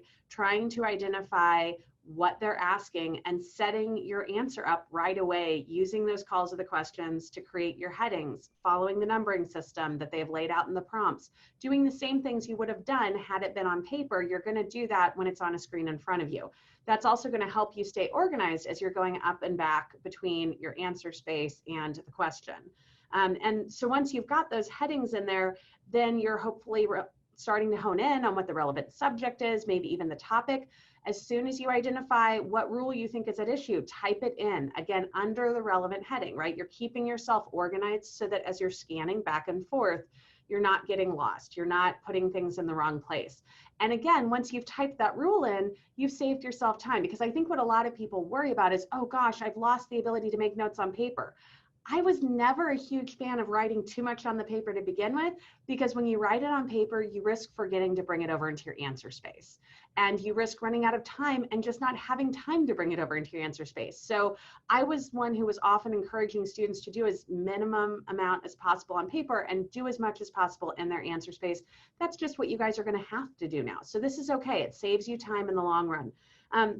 And once you've done that, you've set up your headings, you've identified maybe the rules and typed them in, that's when you're going to go back up and you're going to read that fact pattern. And now, again, just like you would have had it been on paper, you're able to hone in on those relevant facts. The difference is, instead of circling or underlining them, you're now going to see something and you're going to plug it in, hopefully under the relevant heading, maybe even under the relevant rule, so that you're connecting it in your mind, so that when you go back and you're filling out your answer, you're not having to scan up and back again. You kind of already see where you're going and you're just turning this into full sentences, because the rest of it's going to stay the same, right? You're going to still use IRAC or CRAC.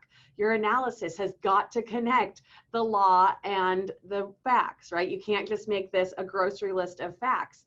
You need to make sure you come to a final conclusion. You need to make sure that conclusion matches the question that they asked you, right? That you don't stop short of truly answering the question. All of that you've hopefully been doing this entire time in your practice. And if you haven't, good news, you've got this extra period of time to really hone in on that writing piece of it now. So I view this as sure, I can't mark things up, but I have time to practice not being able to mark things up. And this might be, to me, one of the easiest pieces. To me, it kind of parallels with the MPT. I have always been a big believer in putting into your laptop right away. And so for me, this actually just forces you to do that. You've got a month to practice it. And again, you're now avoiding the risk of running out of time or forgetting something on the paper because you're forcing yourself to put it into your answer space. So you should be more organized than you were before. You should have everything that you spotted in your answer. And the good news is if you run out of time before you've made all those connections, it may look kind of like just a junky sentence, and you may still pick up something from the grader for having spotted the rule and spotted the fact, even if you didn't fully connect it and flush it out at the end. So to me, the essay is not something to be concerned about. It is something to practice differently though, right? So not only are you going to want to practice with your prompt on the top of your screen and your answer space on the bottom, which is easy to do. The beauty is all of these companies that we've kind of been frustrated with for all these years for having so much online, now it's a godsend that they have it online, right? So we're excited about that. I'm not worried about you trying to figure out how to print off answers or questions anymore. And the other beauty of this is not only can you do that, but you can start giving yourself the opportunity to take, again, 3 MEE sets. It used to be that really students would only take sets of questions in mock bar exam experiences during their courses. And that would only happen a couple major points in the road, right? 3 MEEs, pretty easy to throw together. And so you can easily take 3 random questions, put them together and practice that simulated experience, not just practice individual subjects anymore. And that's great because it used to be that, again, you'd pull up an individual question from your company and oftentimes you'd already know the subject. Now, if your company allows you to just pick years or pick question numbers and not go under the subject itself, you can just pick questions 1 through 3 of a certain essay year and then take those 3 in 90 minutes. Allow yourself to practice the subject spotting as well as forcing yourself to turn the page every 30 minutes. Because that, I think, is one of the pieces that students wait until the very end to even try in those mock bar exam experiences. So remembering that 3 different graders are likely still going to be grading your essays. They're not going to know how you did on the first one, how you did on the third one. They don't care, right? They only care about what they're grading. So it does you no good to spend more than 30 minutes on an essay. Keep moving, keep practicing, and you can practice those skills so much better now in truly simulated 90-minute sets than you could back when it was a 3-hour block. So I'm excited about this for you. I think it's a great opportunity. Again, silver linings. But I do think that this applies both to the essay and likely with the MPT. Segue.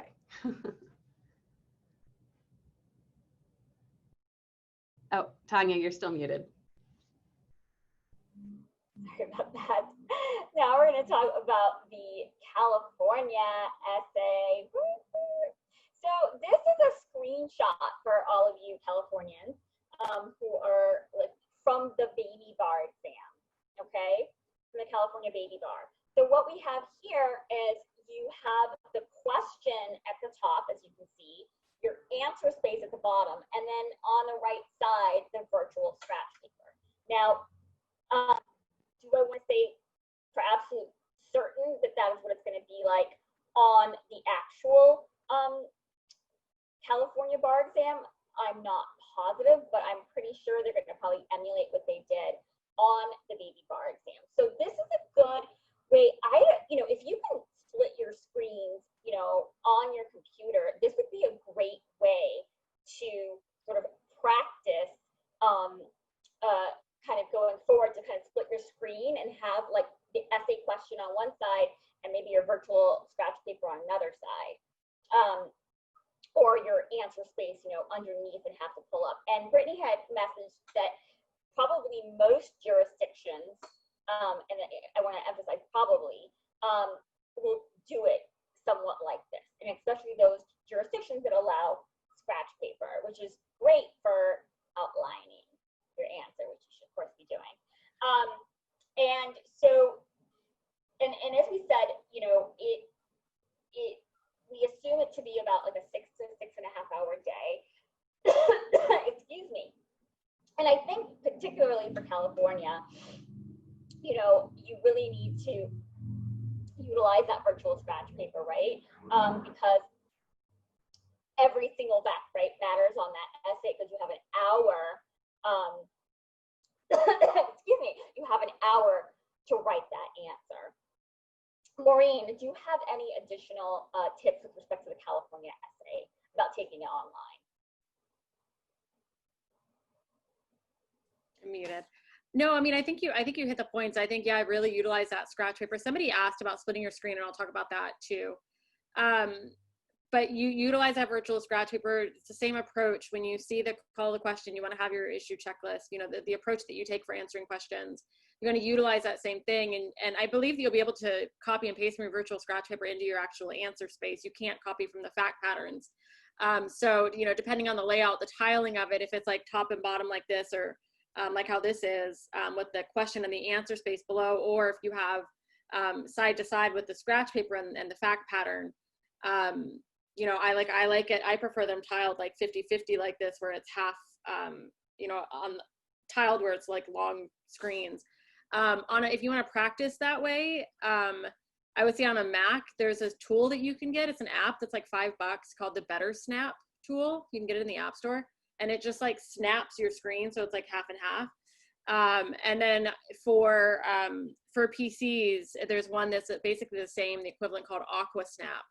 And that way you can tile, you can actually like mimic this setup. Yeah, Better Snap tool is the Better Snap app. Yeah, I love that. I like used it for years, and it's like, if it's not on, I like freak out. So I would just say to use those and try to really like mimic the setup that you're gonna have for the test. So try to make it look like this.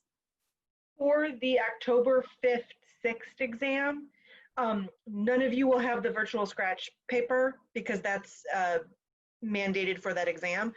But my understanding is that it will look like the horizontal question on top, answer space on the bottom. So we had a question in the chat. You won't be toggling in between. It will look like this. They might make it vertically, but I've been told it will probably look like this, although no one's 100% certain. I would say, like Tony did, the answer space, use that as scrap paper and then incorporate that into your answer. And for those of you not as tech savvy as Maureen and Britt, that we're saying, like we're asking about split screening PCs, when I need to do this, I literally just open 2 windows and minimize them to the amount where it looks like a split screen. I don't get fancy with the apps. So if you don't have those apps or the ability to do that, you can just create the sizes you need side by side. Hey, thank you. And I think, you know, certain jurisdictions are using for sure the virtual scrap paper. Some aren't. We're not 100% sure. So you want to practice it both. Either way. For California, we do know because they have that listed in their FAQs.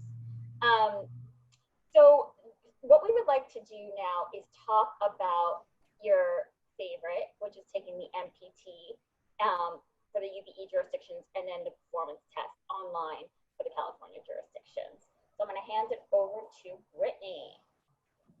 So I think the performance test is probably the biggest area of anxiety when it comes to taking the test online, because it's a 20-page document or potentially more. And so that can definitely be tricky. One thing I just want to clarify about the virtual scrap paper, some of the October 5th and 6th jurisdictions are using virtual scrap paper. So Massachusetts is, Ohio is too, I think, and I think someone typed that in the chat. And so some are. And I think what the NCB definitely denounced is paper, scrap paper, not virtual scrap paper. So some jurisdictions might not even allow for virtual scrap paper, but I know that on the East Coast, the jurisdictions are likely allowing a virtual scrap paper. So one of the things, though, for the performance test that I teach anyway is that I tell students not to use scrap paper. And so it wouldn't matter if you had it or if you didn't. But one of the things that you're going to want to do is still approach the MPT in the way that you're approaching it. So the way I teach the MPT is that you read the task memo first, and then you read the library, and then you read the file. So the order should still remain the same. What you're likely going to experience is the MPT prompt on the top, the Word document or the document that you're typing in on the bottom. And so what you're going to want to do is when you're going through your task memo, remember that it typically tells you what the issues are that you're supposed to address or what you're supposed to answer, what's the problem that you're supposed to answer. So right away, you want to write what that is in your document already. So like say, for example, you need to determine whether someone entered into a valid marriage and whether someone should get a high distribution of the property. And you know that from the task memo, so you already want to type out those issues, whether it's in the form of a heading or whether it's something to just signal to you that that's going to be an issue that you address. Then you're going to go to the library. And so because you're online, you're scrolling to the library. And so whatever that first source you have is, maybe it's a family law statute on what makes a valid marriage, you want to type out what that's going to look like in your MPT as you are reading it where it belongs, right? So this practice will have you minimize the need to constantly go back into the document and scroll, back into the document and scroll. So if I was in this virtual world, I would say, okay, I need to determine whether there's a valid marriage and whether someone is entitled to more than 50% of the distribution of the property. My first statute is what makes a valid marriage. I'm going to type out that rule statement. Then I see that my next statute in the library is for property distribution. I'm going to type out what my rule statement would be pursuant to that statute. Then I see that the next one is a case. First thing I'm going to look for to see is what the case is about. Go to the holding, right? Immediately go to the holding, not the first sentence in the library. So the holding is going to tell you what it's about. So the court is either going to say, the court found that the marriage was invalid because, and so you know you're dealing with that first issue. So then already write what the takeaway is from that case. So what do you do as a shortcut? You want to write the court's holding and the court's reasoning. Already type it out within your document because that's going to be the rule statement in the case that you're going to use. You're going to want to do that for each case in the library. So if I had 2 cases on what makes a valid marriage, I'm going to go into my screen. I've got it. Okay, reading through it. I see the court's holding. I see the reasoning. I'm going to type that out as my little like case synopsis, and then I'm going to move on to the next case. I see the next case deals with distribution of property. I'm going to go to that, and I am going to go to the next case, and I'm going to type that out. So a trick for the cases on the MPT is that you go immediately to the holding and the reasoning. You want to see what the court is analyzing, then go to the rules the court is using. If the court is using factors, pull them out and type them. If the court is using elements to something, you want to go to pull that out and put that in your rule statement. Already type it as you are going. So that way you are minimizing the need, or sometimes if you get used to this practice and do it well, you are depleting the need to keep scrolling through the document. So then what you want to do next, after you have all of your law typed out in your document, you go to the file. And what I suggest students do is they make a list of facts that go where. So say the first source in the file I have is a deposition transcript. I'm going to take and just state the facts and make a list under them of where they're supposed to go. Does it go under property distribution, or does it go under whether there's a valid marriage? And then I'm doing that for every source in the file.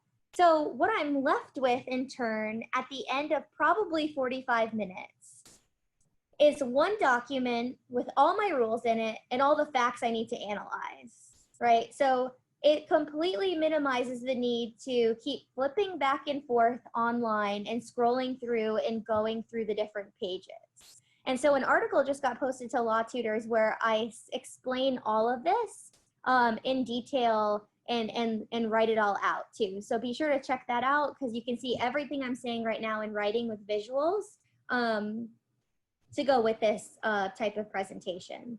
So then at the end of 40 minutes, at the rest of your time with that MPT, probably about 40 minutes, you have all of the rules and all of the facts you need to use. So all you need to do is structure the document, how it's supposed to look, utilize headings, maybe put an issue statement or an initial conclusion in there. You have your rule statement, and then take those facts and turn them into an analysis, right? Start writing out your analysis, applying the law to the facts, put conclusions on there, and then you have a document. But that is the best way to approach the MPT online. And I'll tell you how I came up with that method.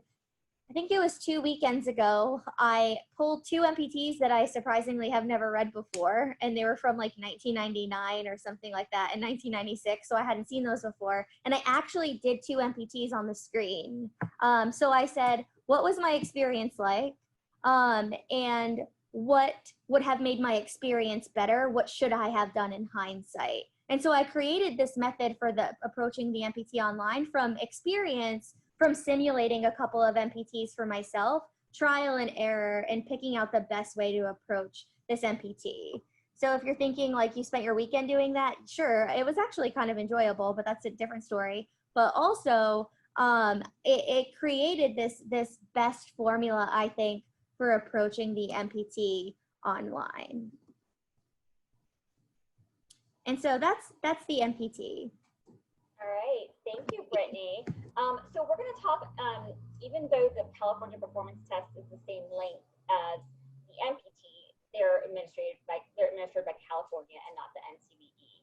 And you are actually given scratch paper, as Maureen, real scratch paper, as Maureen had talked about a little bit in the beginning. And I'm going to sort of turn it over to Maureen to talk about the California PT.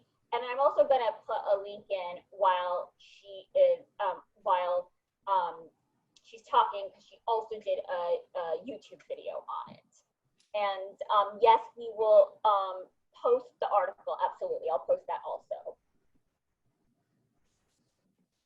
All right, thanks. So yeah, so as Tanya mentioned, I did a few weeks ago a whole YouTube, it's like 2.5 hours, a whole workshop walking you through doing a California, and there's actually 2 now. One is persuasive, one is objective, following the process for taking a California performance test online, and actually not using scratch paper, because I think you can do it all in the screen, you know, in your computer. So I follow largely the same approach. I think a difference with California from the MPT is that the California really, like, you've got to figure out your organizing principles, and sometimes they'll put little nuggets for that within the file. So just to give you like an overall view of the approach, is first check out the task memo. Once you know what you're doing, if it's a letter, a memo, a brief, you do your like macro setup. You do your macro setup, and then, you know, introduction, you put your headings in for your introduction, your analysis, conclusion, put in your caption, etc. And you draft a quick introduction and a conclusion. Then after that, then you actually quickly, when you're trying to figure out, okay, well, what are my headings within my analysis or my argument section, depending on what the task is. So after that, if it's not given to you specifically in the file or in the task memo, I have you skim through the file just really quickly, just to get an idea of what you have in there. So like, what are the documents? Is it like a big file or a small file? Because they've been doing, you know, kind of different stuff, like, you know, what the February 2018 California performance test, it was the second time they'd given a 90-minute performance test. There was only 1 page in the file after the task memo. So that kind of threw people off. So there's that too. So skim the file, just see what you have in there, spend just a couple minutes, and then you want to go to that library.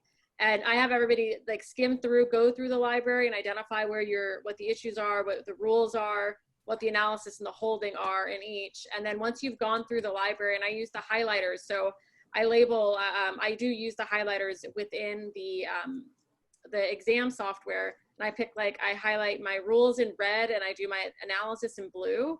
And then my holding in yellow. So if you just do different colors, that way when I'm skimming through, just to make sure there's not a case overturning a prior case or anything like that,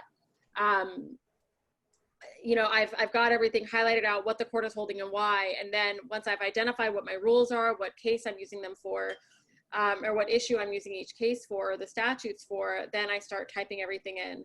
And a lot of it is just, and I do walk through this like very in depth in the YouTube video, so you can really watch it, and everything's on there. Like if you need the materials, I can email them to you, and the answer as well. But it's a lot about, once you identified, okay, these are my separate issue. I have 3, you know, issue 1, issue 2, issue 3. You're going to follow the same organizational structure that you followed during, you know, first year legal writing. So CREAC or ERIAC or whatever it is that you use. And I put a little, like I put an R for, you know, under each section. I have, you know, where's my rule, and I make a little note. Okay, I'm going to use like section, you know, FRE 404 here, and then which case am I using for my rule explanation or my case explanation. So you make little notes as you're skimming through the library, and then you go back and you fill it all in. And just as Brittany said, you'll have about 40 minutes left when you're done. You'll have about 40 minutes left. You'll have all your rules, all your case explanations written in, and then you go back to your file and you start writing your analysis. You've got about 40 minutes left to go through the file, which should be fairly familiar, and a lot of the facts will be similar to what are in the cases. And then you actually draft your analysis once you have about 40 minutes left. So I don't use, even though you will have actual scratch paper, I don't use the scratch paper, and you can finish it. And I've had a bunch of people doing this that have been finishing PTs when they didn't finish PTs before. It's been going a lot faster. So I actually think doing it this way is kind of nice. So there is a silver lining on this as well. Yeah, so I'm also like against, you know, not against, I mean, you can do what you want, but scratch paper in the MPT, because what was happening is students were like outlining the entire MPT and like outline format and pretty much writing it before writing it, and it's such a time waster. So it should just all be done within the same document. Yeah. Absolutely, and thank you, Brittany, and everyone. We're gonna, I know a lot of you have been asking questions throughout, but one thing I do want to just address for the panelists is there was, you know, one of the AI companies dropped out because they couldn't meet the technical requirements, and so students were actually wondering, what does that mean for the other 2 companies? You know, are they gonna you know, are they gonna get overwhelmed with it? Do we have any information on that? So one of the things to note about, I think, these 2 companies, the 2 companies that are left, they're the 2 biggest take-home test companies like ever. So ExamSoft is also the people, right, the company that would have been doing it on the same day anyway in person. And so nothing necessarily changes in that way. Something I kind of want to address is a question that's very related, and like, what can we learn from what happened in Michigan? One thing that unfortunately I think we could learn what happened in Michigan is that I think they likely should have postponed their exam and didn't, right? And so it was done in haste. They didn't really have time to really spend a lot of time figuring out the online portion of the exam. And I can probably tell you that now all of these other companies are definitely going to be very wary and aware and protectionist of cyber attacks, right? And so preventing that early on and putting stuff in place to prevent that in light of what happened in Michigan. So unfortunately, what happened in Michigan is a blunder, and it's hopefully we can learn from that and that won't happen again. Thank you, Brittany. We're gonna, you know, I know everyone's been here for 2 hours. If you have additional questions, please do. I know a lot of you have been putting questions in the Q&A. You know, we're gonna give you an opportunity. We have some links in here, right? We have the article from that Brittany had written that gives you visuals about the MPTs, and we have the YouTube video from Maureen, who talks about like actually going through it. We're also going to link you to other workshops that we're holding, like continuation workshops, because we didn't know, right, if it was going to be in October or not. So we have other workshops going on, and then that's for the UBE, and then I'm also pasting in our chat box for the performance test in California, actual specific performance test workshops that Maureen's offering, and it's really amazing. It's, you know, you get it's pretty intensive. It's several classes that she's offering for the California performance test. So I think you can go to BarMD to see what she's doing, and she has a really great program set up for California. And then for the UBE, we have more workshops with respect to the MEE, the MBE, and the MPT. I'm just making sure I didn't miss any questions. Now, somebody had asked before about, that some people couldn't get on. All of you who got on obviously got on, but we are also going to be sending out a recording with some additional information for you. Some of the stuff we put in the chat, some of the articles too, and any other information that we think will be useful for you. Okay, does any final thoughts, from our panelists? Just really take a deep breath and know that yes, things keep evolving, but view it as evolving, not changing or going worse, right? I mean, as much as this looks very different from the bar exam that you initially planned on last semester, even at the beginning of the summer, there are a lot of pros to this new version. And so try and balance that in your mind. Don't just look at the negative or the difference, look at the positives and how this can support you in your efforts to be licensed. The reality is you needed to practice in one state initially, right? So hopefully that's where you're registered. The others were bonuses. And so let's just take this one jurisdiction at a time, one test at a time, and know that you will get to the other side of this, and it will be sooner than you realize, and it will feel sooner than it does right now when you get to the other side of it. So good luck, and we're all wishing you all the best. See, we got one more question, I think. I just want to see, I don't want to miss any. With how many days are out, how do we determine if we need supplemental bar review materials at this point? That's a great question. If you ran out of essays and questions, wow. I mean, I'm impressed is what I mean by wow. But in terms of supplemental bar materials, I would say not in terms of materials, but if you want to get more practice doing things online, I would absolutely, use existing materials you have. And I think that if your courses have ended, this is sort of why Maureen and us put together workshops.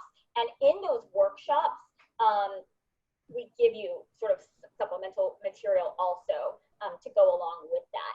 But I think the question is that now that your studying is done, if you feel like you need different material, extra material, you would probably be using the same materials that you're using. But I do encourage you to sort of seek out like some of these free videos, that are happening, workshops that are going on, because that will keep you engaged, right? Like that will keep you actively engaged, which is why sort of we wanted to put on several workshops and why Maureen's doing this.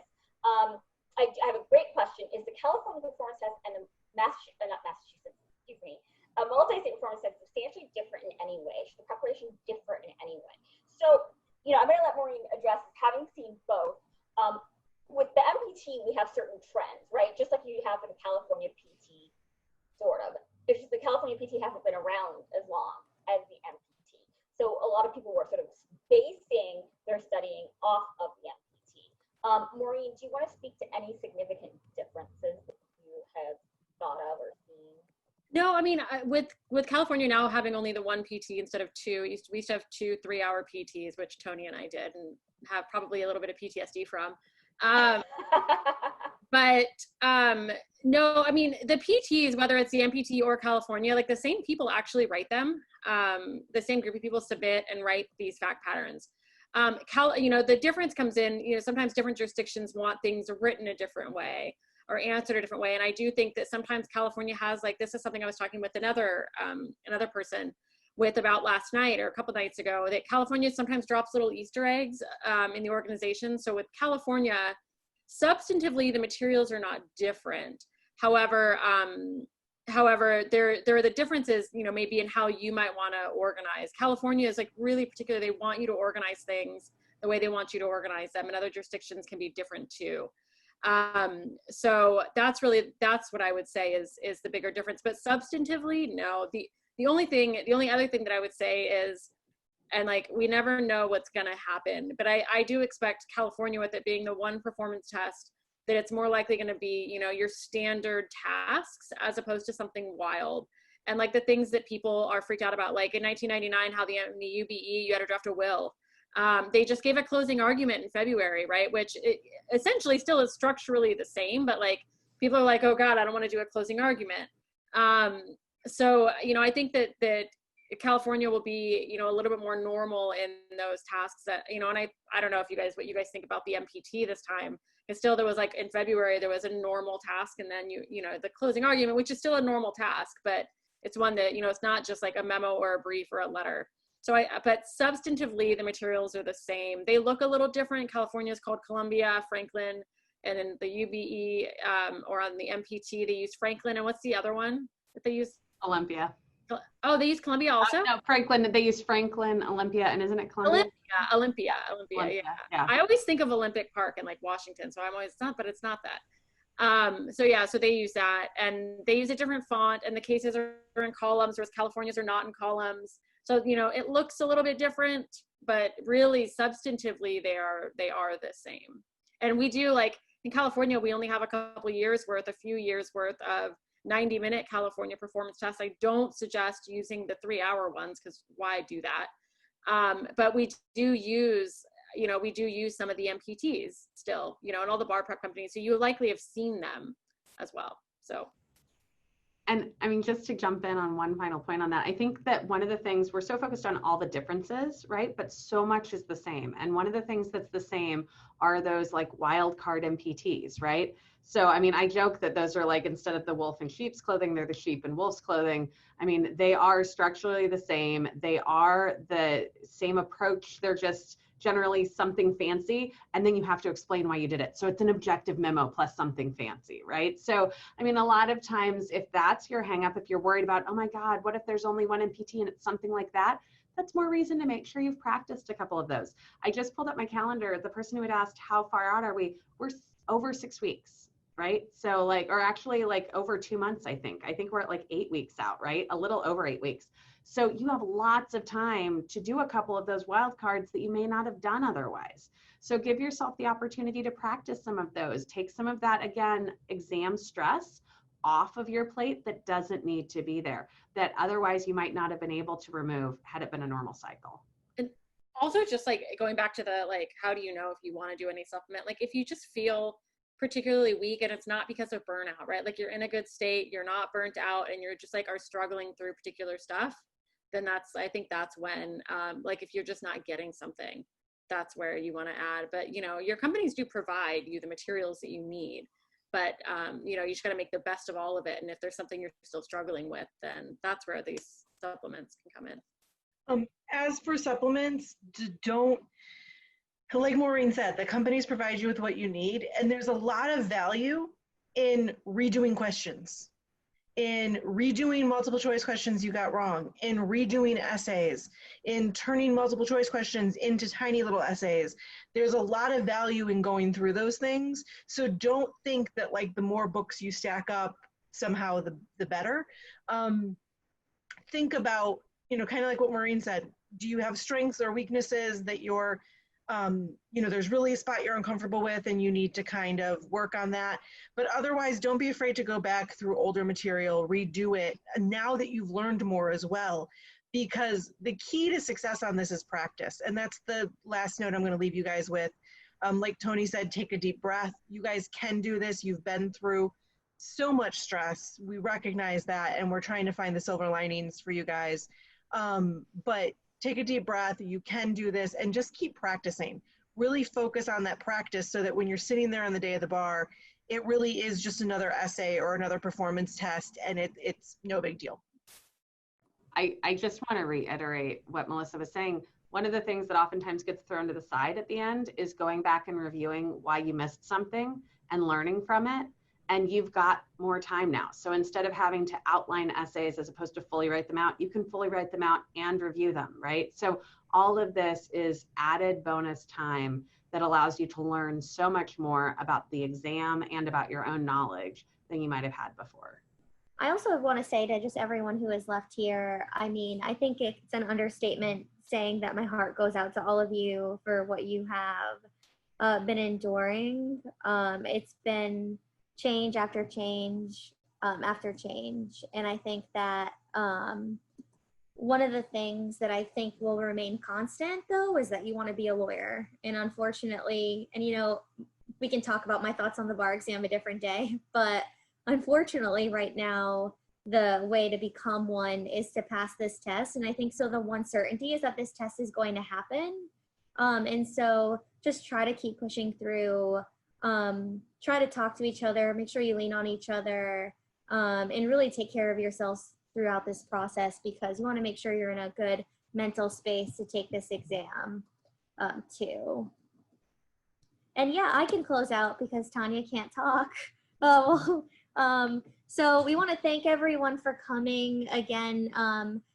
You should feel free to use LawTutors as a resource. There's a lot of articles / blogs that are constantly posted. I know that while we were talking, I made a list of, so I write a lot of them, and I made a list of information that we need and information that I will put out once I find it. So you all kind of gave me an idea of information we still kind of need, and how we can get that information. And so there are a lot of people, I think, in your corner. And so thank you so much for coming.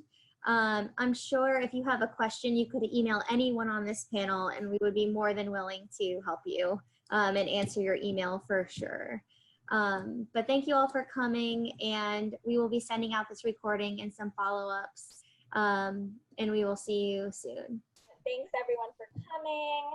Like I said, yeah, we're gonna follow up some stuff.